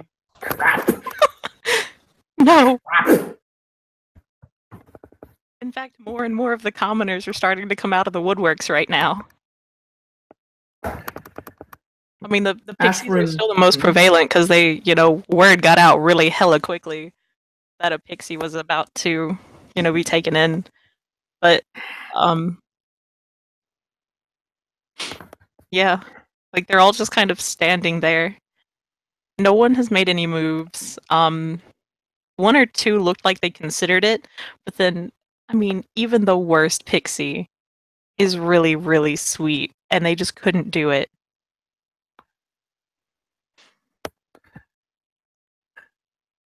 You see, like, Ashwin sitting there atop his mount, once again in the true noble she fashion, completely unfazed. And he will say to the commoners, he will say, "So, how it is? How interesting.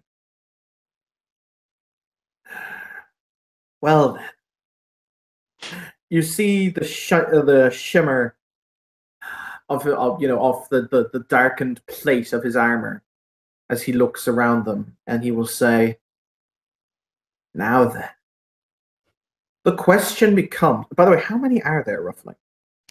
Dude, you're in a changeling market. There's a fucking lot of them. And I only have like 5 guards with me, don't I? You have 4 guards, and then yourself. Oh dear. Oh, And dear, none of the changelings look very happy. None of the commoners look very pleased. The pixies look the worst because that's a pixie who's still got a bloody kiss upon their forehead.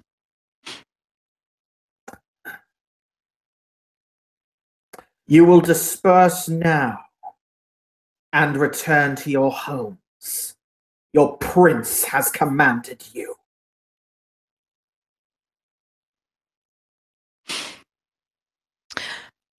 A couple of them leave. Actually, I say I a will- couple, but a good portion, not a good portion, but like third or so, kind of head out.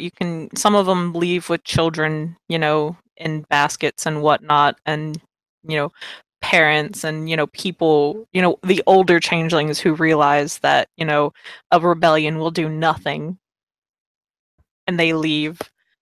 Everyone else is still just kind of standing there. They don't. It looks like they just kind of want to see what the fuck is going to happen. Kim, okay, I've got a question. In these situations where we're being openly challenged, is it my father's mentality that they should be put down? Or I don't sense he is a negotiate with the stupid rabble type of guy. He is a take a couple, make an example, and the rest will fall into place underneath the she-boot. Ashran will draw his knife and he will run it across CC's face in a slicing movement for his bunk. If you want to initiative start after that, we can do it. Okay. Gotta add the Scarflaw to her sheet now. Here we go.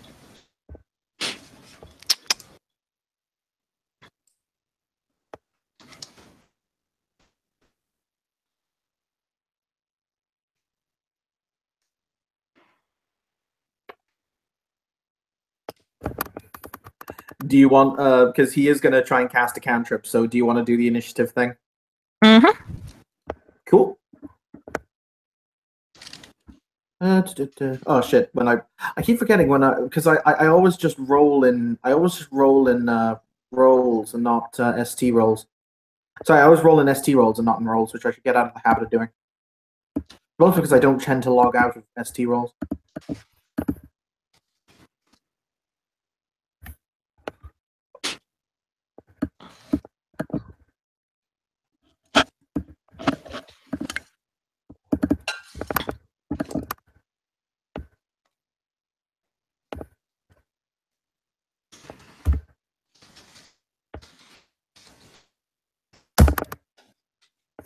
Oh, Kim, that is a 10. Okay, so that means his total initiative is 14, 15, 16. He has a total of 16, Kim. Okay. You're gonna have to give me a bit because I had to roll like a lot. No, that's fair.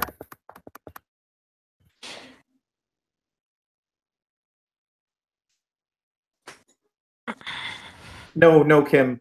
Sorry, no, Tim. It's time for some Skycraft 5 with the Scene Realm. All right then, get it, pal.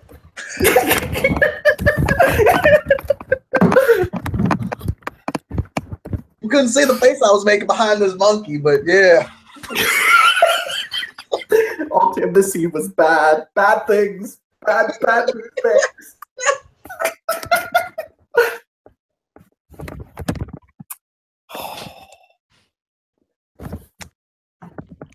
Okay, so about, let's see, 1, 2, 3, 4, 5, 6. We'll go ahead first. Actually, no. 6 of the... Making me open a whole nother fucking notepad for this shit. Hold on.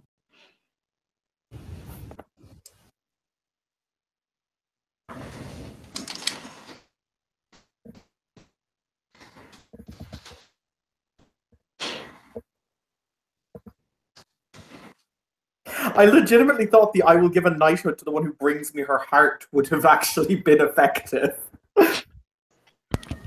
You gotta remember, you said that around the mostly pixies. If you would have said that around, when everyone else started coming out of the woodworks, it probably would have worked. That's fair. God damn you pixies and loving people. Yeah, no, kinda. I don't think y'all have seen me play Pisky that high. No, let's be fair to him. You just play a Fisky for that, sweet deck 6. Yeah, that's what I'm there for. It's what Marcus dreams about at night, apparently. There was a conversation about it yesterday. I'm still slightly dirty. Oh yeah, no, yeah.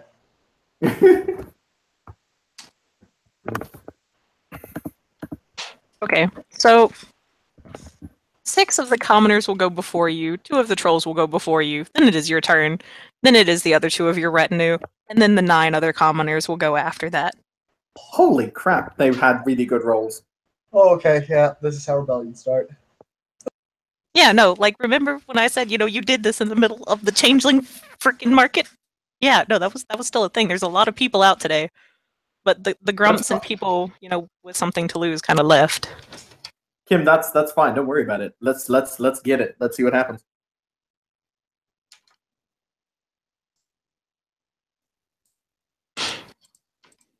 Oh, yeah, shit. That means I gotta go first. I gotta do some more fucking rolls. Well, it depends on how far we are away from each other and if they have to spend their action to move to me and all that good shit, or if they were close enough that they don't. Or they just throw shit. That will all. Oh dear. Yeah, you gotta remember, throwing objects are still a thing in this world. Especially, in medieval times. And rocks do kind of hurt. Yep. So, the commoners are generally disarmed around here, because at the end of the day, they're commoners. What do they need weapons for? So a couple pull out, crude swords and whatnot. Hunting bows are allowed, so a couple of them have hunting bows. Oh dear.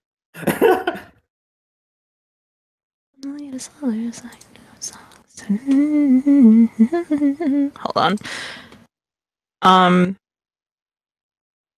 Everyone else is kind of unarmed, but a few of them are picking up rocks. And Okay, there are 3 or 4 trolls, and so they're picking up some very large-looking rocks. Trolls? With throw? Okay. This is gonna get weird. Yeah, no. Yeah, some of them aren't pleasant. And I gotta do a roll for each fucking 6 of these bitches. God damn it. Hooray!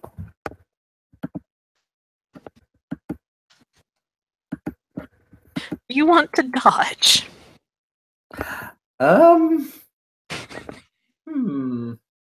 He could either dodge or hope that his armor saves him. Because if I dodge, I lose my action, don't I? Mm-hmm. No. We will trust in armor and yes. Okay.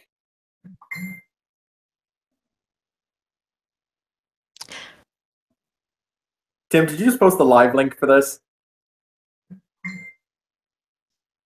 No, I posted my personal theme song for it. Excellent. A song called Tuesday. Oh, I know this song. Yeah. Now I gotta listen to this song. Hold up. See what's up. Mostly because today's Tuesday. Rolling up on a Tuesday. Wait, is this actually the song? Yeah, it's that song. Yes! She Oh god. How many people Marcelo asks, people rolled 16 or above. I'm really impressed with that rolling, man. 6 people rolled 16 or above. Yeah, no.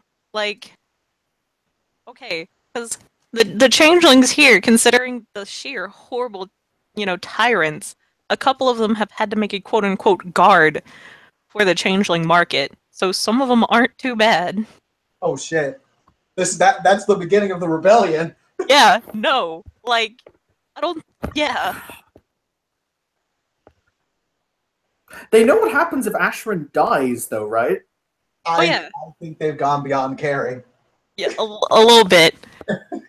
A lot of them are just kind of looking over at that pixie, and a lot of them heard you talk about, locking her in an oubliette and cutting off her wings, which is a horrible thing, especially, for those few changelings who do have wings. The loss of those wings are horrible. So a lot of them are just kind of like, all she did was literally look in a window. We're fucking done. That's fair. Make the rolls, Kim. Let's see where destiny takes us. Yeah, I am. Made me pull out the weapons chart. Oh god, we have one of those, don't we? Yes, we do have a weapons chart.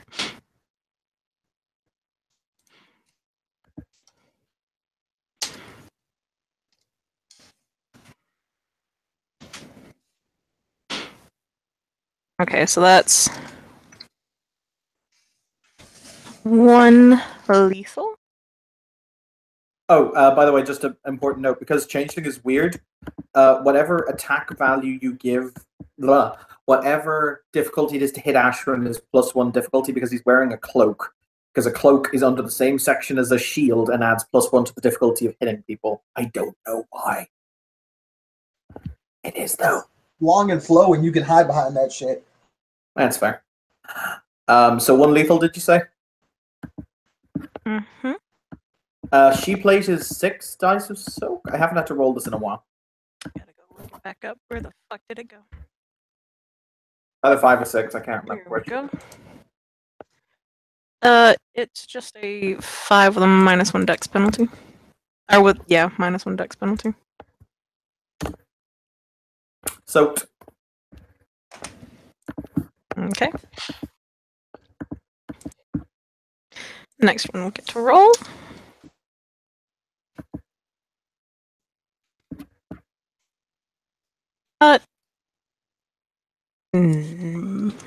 Hold on, I gotta look up a certain thing.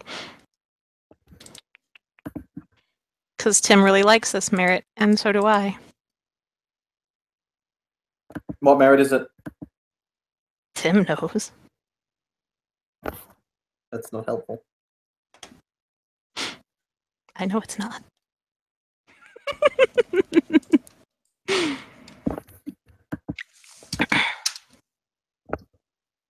Okay, that is also just a 1. Are you going to dodge? No. Okay. Go magic soak powers. 2 soaked, so yeah, good. Okay, because this is a called shot straight to your eye. Yep, that's just one lethal. Oh wow. Okay, so they're calling the shot directly to his face. Actually, no, I forgot to add extra. Hold on. Because yeah, that's like a +3 diff for something redonkulous to shoot the eye. Unless you have crack shot. Oh, does crack shot take it out? That's really cool. Mm-hmm. But I think it's like a +3 damage dice for hitting the eye. So I gotta roll. Okay. Yeah, that's just 2 lethal then. He can't soak that, so particularly because it's in his eye, so it'll take him in the. It probably won't hit him directly in the eye socket, but it'll hit him in the head, definitely. Mhm.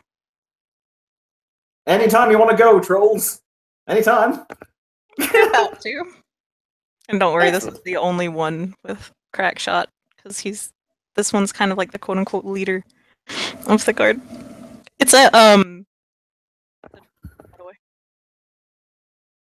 and yeah, it is chimerical, so Tim is right. Because we're all in a dream in here. Oh, okay, I can soak at diff 7. Okay, give me a sec. I'll just check his stamina. It's not great. He's only got stamina 2. I'll still attempt to soak.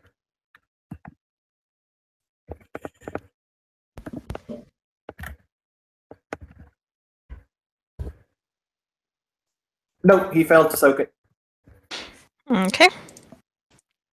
It is now the troll. They will head out to go attack the other troll who is shooting at the dude. He is on a mount. I take it that these guys have nice made of weapons.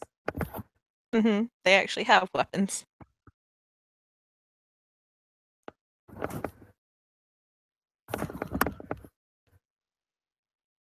Three down anyway, so. The fuck?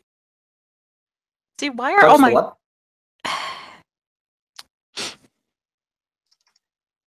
Salty as fuck.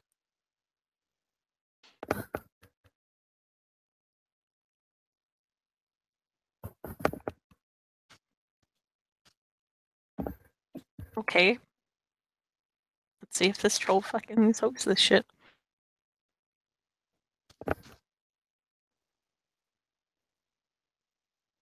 Okay, so you see the troll in your guard, well, one of the trolls in your guard, roll up with the massive ass greatsword, and they slice at the one who shot you near your eye, and it digs deeply into their side as they take 2 lethal.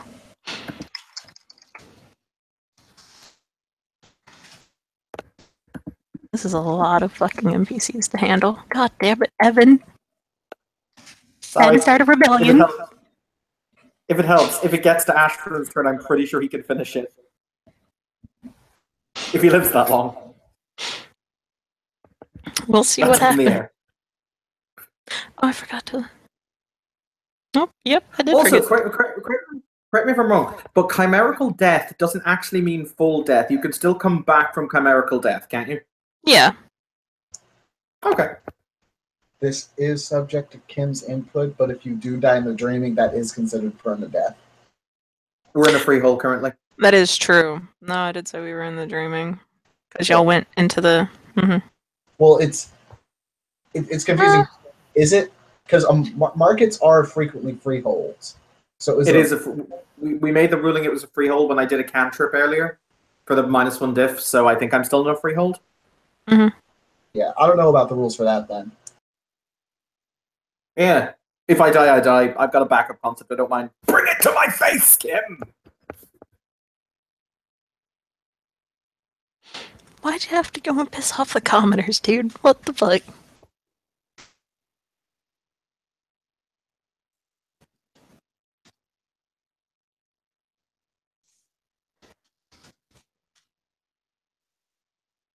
It kind of is literally my concept. If it helps, in the event I die, I'm bringing back my character from Joey's game, who's much nicer.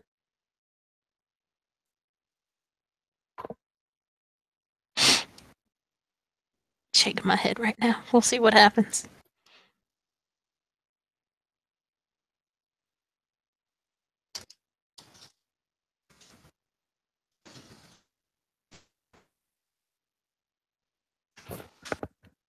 Okay. Soak 2 lethal. Beg your pardon? Soak 2 lethal. Okay. You will be Oh, able if to it's use your armor chimera for this. Yeah, but can I also... Okay, they'd have to be rolled at different difficulties, but can I stoke with both my armor and my stamina, one at div 6, one at div 7? I don't know how that works.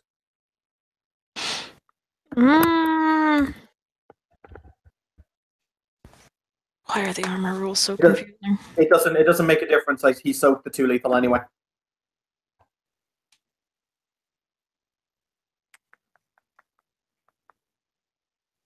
I'm not really sure, and I don't know if it says it anywhere in the book.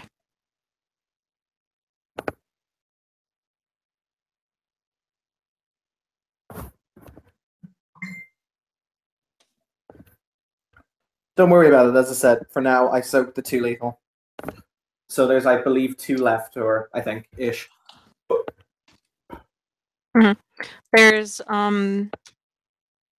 There's 3 left, and then one of your guards who's about to go as well, and he's going to try to get the big ass troll as well. Okay. But he got a lot of ones on his attack roll, so we'll see how his damage roll goes.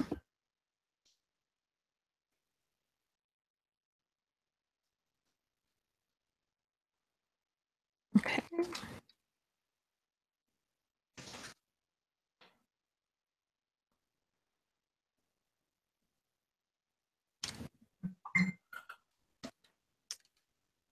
Dang, troll is down to 4 lethal now. He ain't looking too good.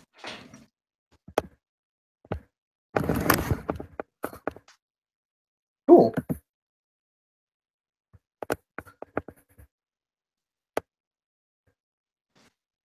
Oh no. Sidekick, now is What? not the time for you to be acting up.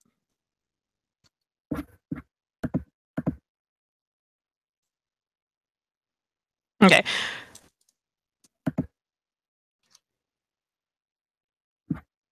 There we go. And you don't need to worry about this attack, because that's going to one of your goons.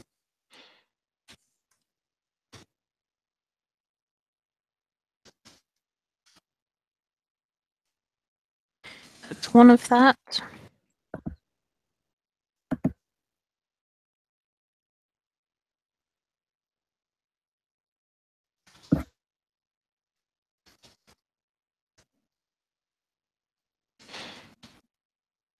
This will be the last one before you go.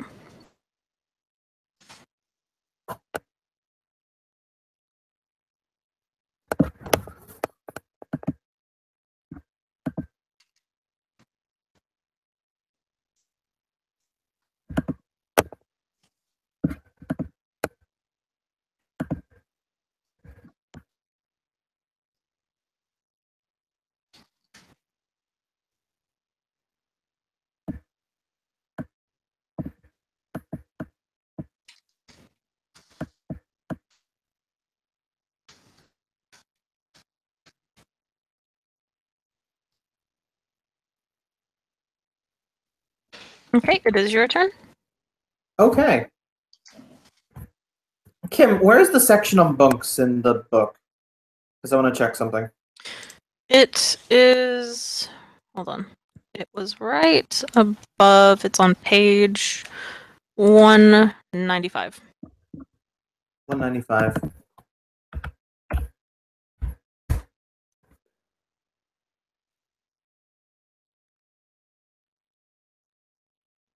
Would this count as dueling with deadly weapons? It's not really a duel. Yeah, I get it, but just curious. Okay, sorry. How much of a bunk decrease do I get? Because I did do the bunk in my that started the combat, which was slicing open Cece's face with my dagger. That'll probably be a -3. Okay, cool. So it goes to a total of a -4 in the freehold. I have to roll 7. I have to roll 7 dice. I have to check how much Fey he has. Fey. He's got Fey 2, so yeah, that's sufficient. So that would make it 7 dice, difficulty 4, going up to difficulty 5 because he's going to use the Scene Realm. Kim, I am nuking every one of these motherfuckers. He will spend the necessary glamour. He has... By the way, okay, because I'm not exactly sure on this, because the book is not exactly helpful. It's the same situation we had with the, whatchamacallit, with the scene level. Can you pick and choose in scene who you affect, or can you not?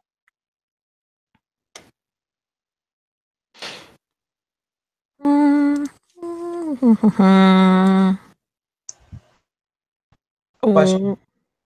Mm-hmm. I'm just trying to make it easier for you, Cam. I'm sorry. Ashran is specifically targeting the commoners, right? Yeah, but the problem is I don't know if all of his guards are commoners or if they're squires or knights. Okay, that was gonna be my suggestion. Like, just use the first level. Yeah. And then use Fey as well. Because I think it's like you need higher Are his Fey. guards squires and knights, or are they not? There's only like one that's actually titled. The rest are commoners, and so, fuck them.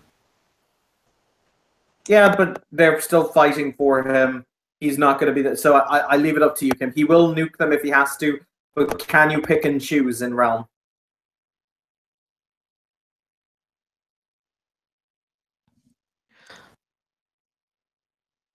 Yeah, you can.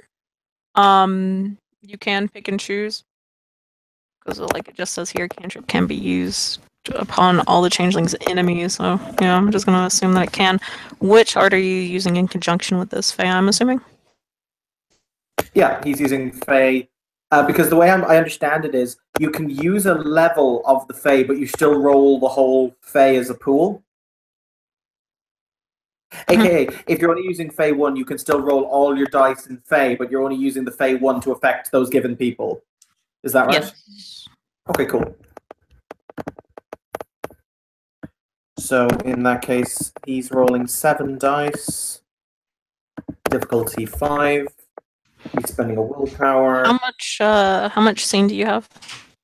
He's got scene 2, which is a house, I believe. I don't see scene on your sheet.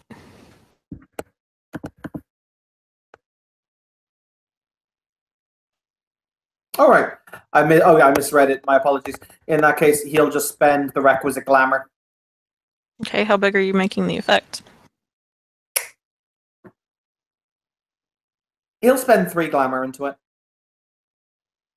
Okay. And I'll roll those dice. I'm rolling this with the willpower. Oh, Jesus. Oh, Jesus, Kim. Every one of his enemies takes 10 levels of aggravated damage. Mhm. I feel bad. No, I don't.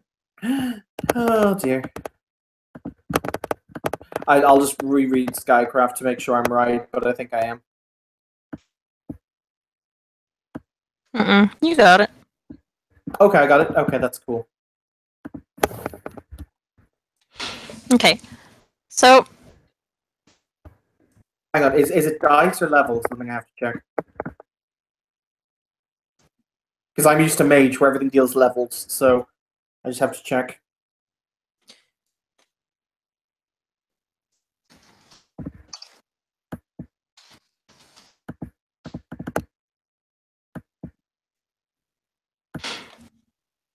Skycraft, come to me.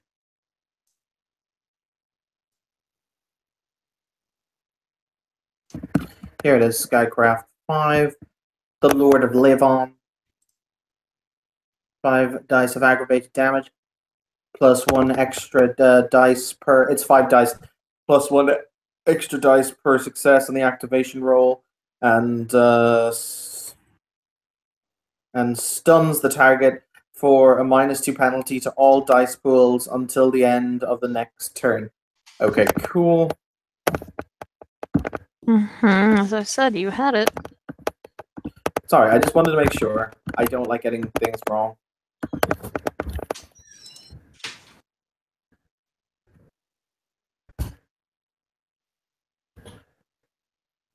Oh, ones don't discount from this, so that's going to be 1, 2, 3, 4. They all take 4 levels of aggravated damage.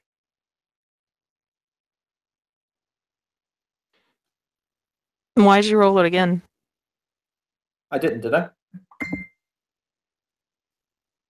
You rolled the 10D when it automatically happens. I beg your pardon? It inflicts 5 dice 10. of aggravated damage plus 1. Anyway, you don't have to roll that damage. I thought I did. It's dice of damage, which I have to roll as an attack, do I not? Don't think so. Yeah, I mean, how else would you roll the damage? You've Do you got roll your the damage? roll. But it still does 10 dice of damage. You would then have to roll the damage dice to get the damage total. It's not levels of damage, it's dice of damage. Unless I'm just wrong. If I am, that's fine.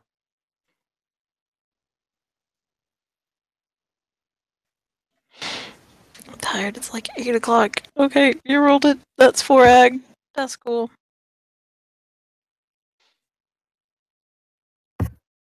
Okay, so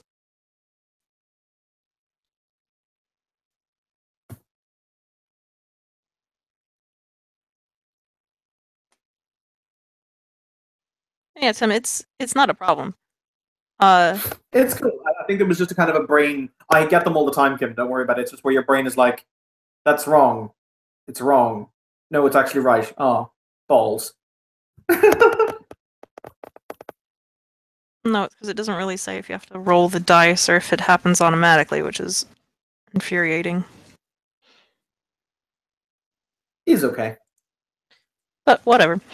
Okay, so it was a rather overcast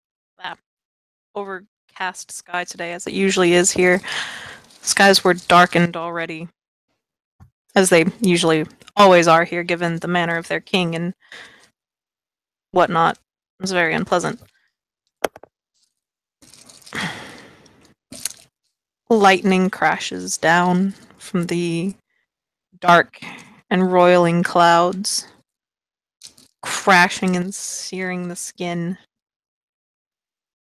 of a good portion, well, of all of the changelings, including Cece. There are shrieks of pain. This is ag, and they couldn't have soaked that. Because, well, none of them have armor. A couple of them... Hold on. That's one very dead troll ringleader. Yep. And they're pretty much all stunned. So a couple of them kind of fall to the ground, clearly, you know, learning their lesson after this fight. A couple of them are trying their damnedest to stay up, but I think a -4 is like a -4 on the chart is like a -5 anyway to all dice rolls. Isn't it? Or is it a lesser one? I can't remember.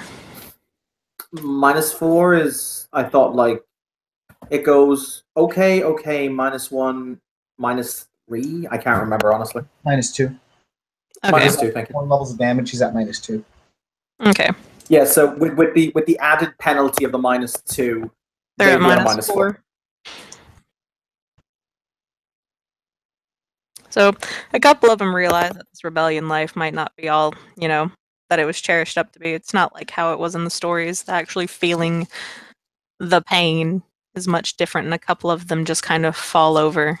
There are burns all over their skin and their flesh. A couple of them are crying. A couple of them have just kind of passed out because combat is a very scary thing, in all honesty.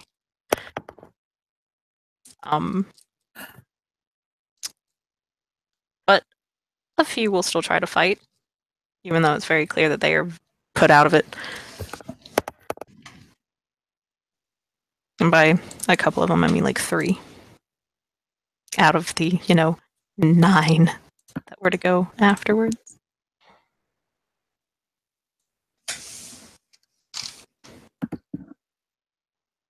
Okay, so apparently one of them really want to hit the dude.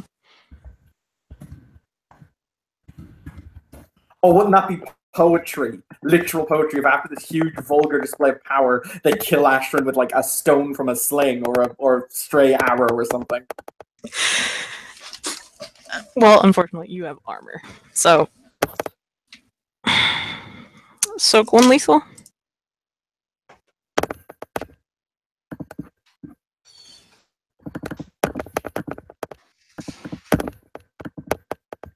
One of them whiffs. Oh wow, he takes that 1 lethal.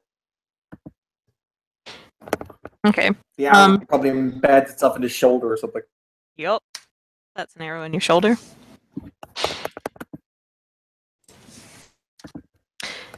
And soak 1 more lethal.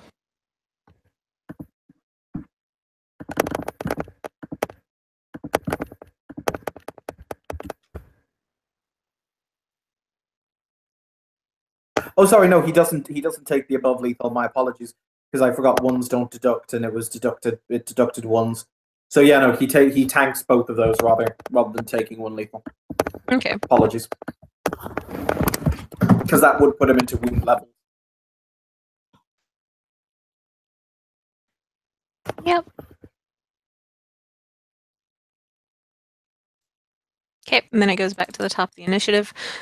The big troll leader kind of falls, at this point with a very resounding thud, because he was a pretty tall troll.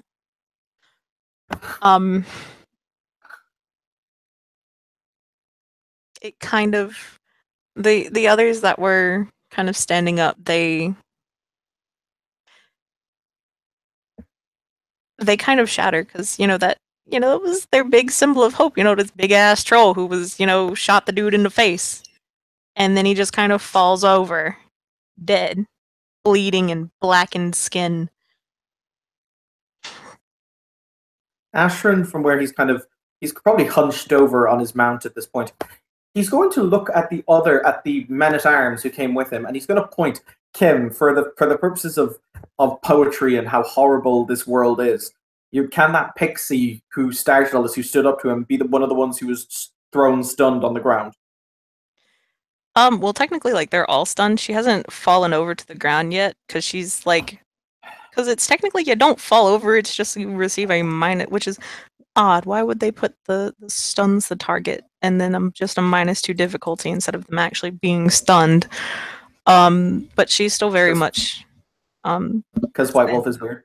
Yeah, kind of. He will point at her. Are we out of initiative or are we still in it? Technically, you're still in it. She's knocking an arrow right now. He's going to point at just to get a speaking action, of course, out of turn, but for the sake of dramatics, he's going to look at the red caps, the other troll, and the ogre that he brought. And he's going to point and he's going to say, "You seem to forget. I said whoever brings me her heart gets a knighthood."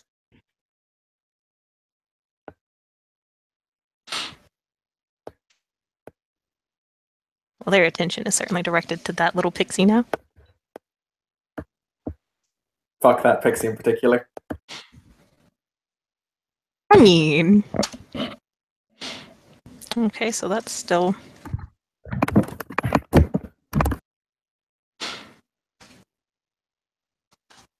Oh, fuck. So, 5 lethal if you don't mind. Oh shit, so 5 lethal? Yes, please. Oh Christ, okay.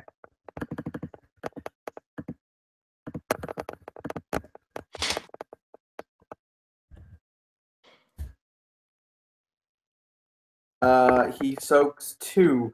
Can I roll my stamina at difficulty 7 to also soak chimerical lethal, or can I not? I'm not sure because you have armor and that's really confusing. Hold on. I want to get this right. So I'm gonna go message that one dude. Are you messaging Marcus? Maybe. It's okay, I do it all the time too.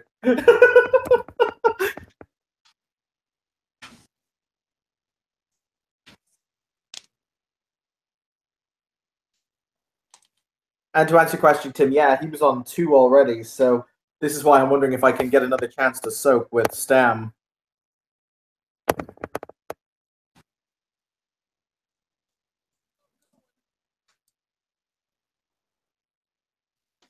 What the fuck, Marcus? In my time of need, you were offline. He's I in feel a betrayed. scene, yo.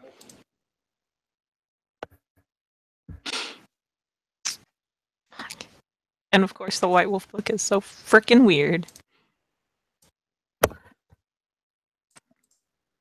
Kim, if you want, you can just say he can't do it, and if it turns out he can, well, I don't mind.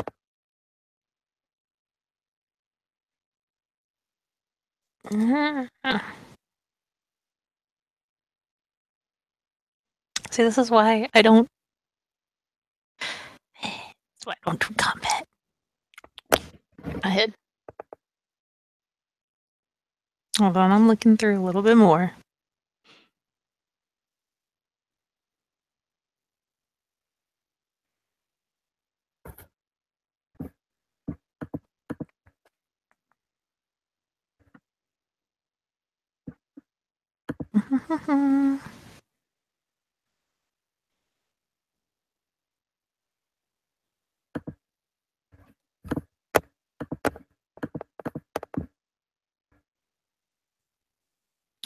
Okay. So apparently you're supposed to roll stamina plus the armor rating. Ah. Yeah, regardless of the type of damage, soak rolls all involve the defender's rolling a soak pool for bashing damage, and chimerical lethal soak pool is stamina plus the rating of any armor. Oh well, okay. That's okay, I'll roll the extra 2 dice.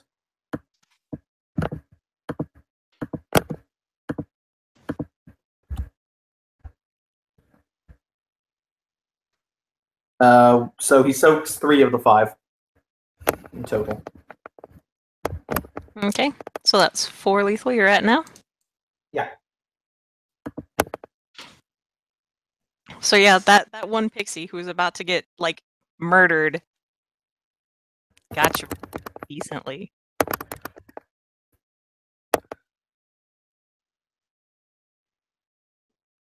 And then there's, like, one other that's still up other than... And this will... Oh, wrong room. No worries. Okay, and this is towards...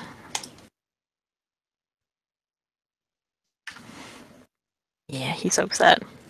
So, to kind of narrate the rest of this out, because it's just kind of not working out too well at this point.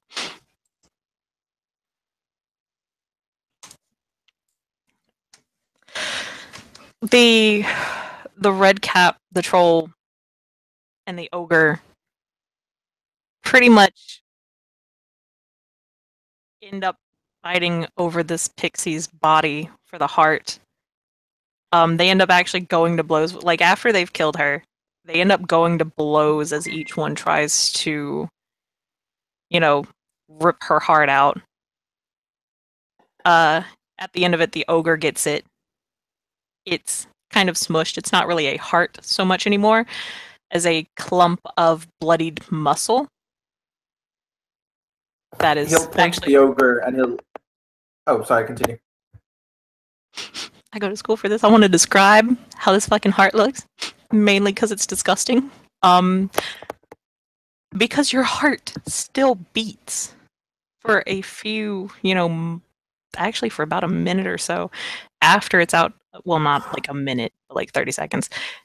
He is holding this kind of destroyed, still beating muscle in its hand that is spurting blood out every so often, covering the field in more blood.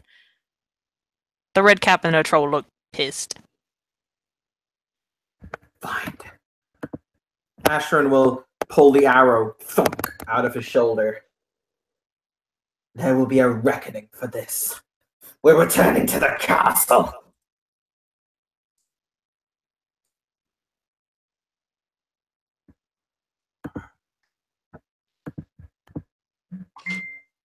The rest of, there's just a bunch of bodies. The ogre will probably just gain a dot of banality, or a point of banality for that, because... Yeah. Oh, hold on. Just got a dizzy spell. This is odd. I don't like it. Take deep breaths, you'll be okay. Yeah, I'm fine. Everything stopped spinning. It was just kind of sudden. I was not expecting that. Okay.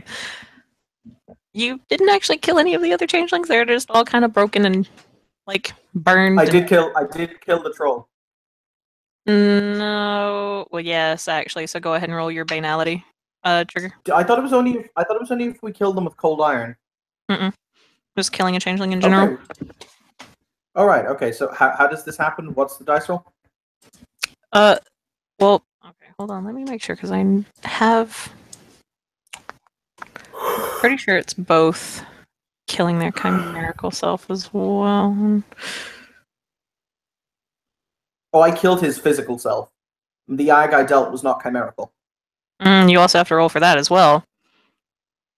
Yeah, triggers. Ending a changeling's mortal life, killing a changeling's chimerical self. So, yeah, basically, I know I fucking wrote this down somewhere. You have to roll your glamour difficulty 8.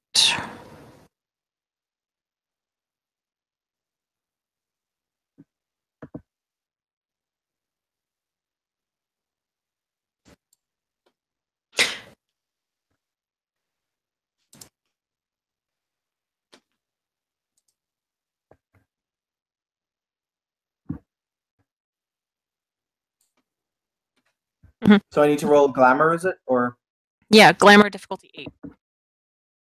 okay, cool.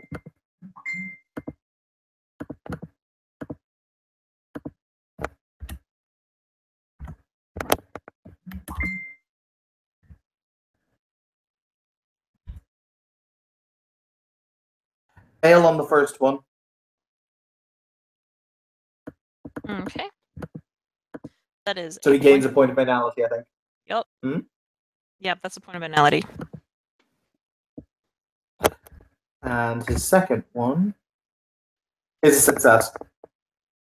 Okay. You didn't have to roll again anyway. But yeah. So yeah, it's not too good. But you managed to leave the ruinous little battlefield that became the changeling market. With the body of the troll and his blood all over the place, as well as, the ogre gave you the heart. You have blood on you have more blood on your armor now. You know what? He's going to have the troll's head taken off and brought back and put on a spike in front of the market so that everyone will know what happens if you defy House Baelor. Okay.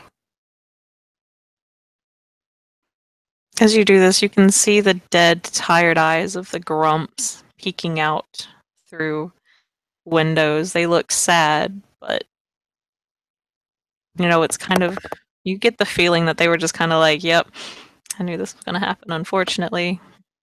Poor children, I couldn't help them, even though they weren't children, but, they're old grumps. They're just kind of like, these wilders, children who need attending to, even though, these guys were, 30. Well, the dead ones are, anyway. Ranges from, 22 to 30. But anyway, so, yep, there's a lovely, lovely troll head on a spike now outside of the changeling market, and your character and his entourage ride back to the palace. Cece is still there. She ain't looking too good. She's Not looking too good. Nope. Shall we cut it there, Kim? Because I'm actually getting tired. Yeah. Been a long day. I don't like running big combat scenes. Anyway, thank you players for playing, watchers for watching. This has been another scene in Darkness in Dublin.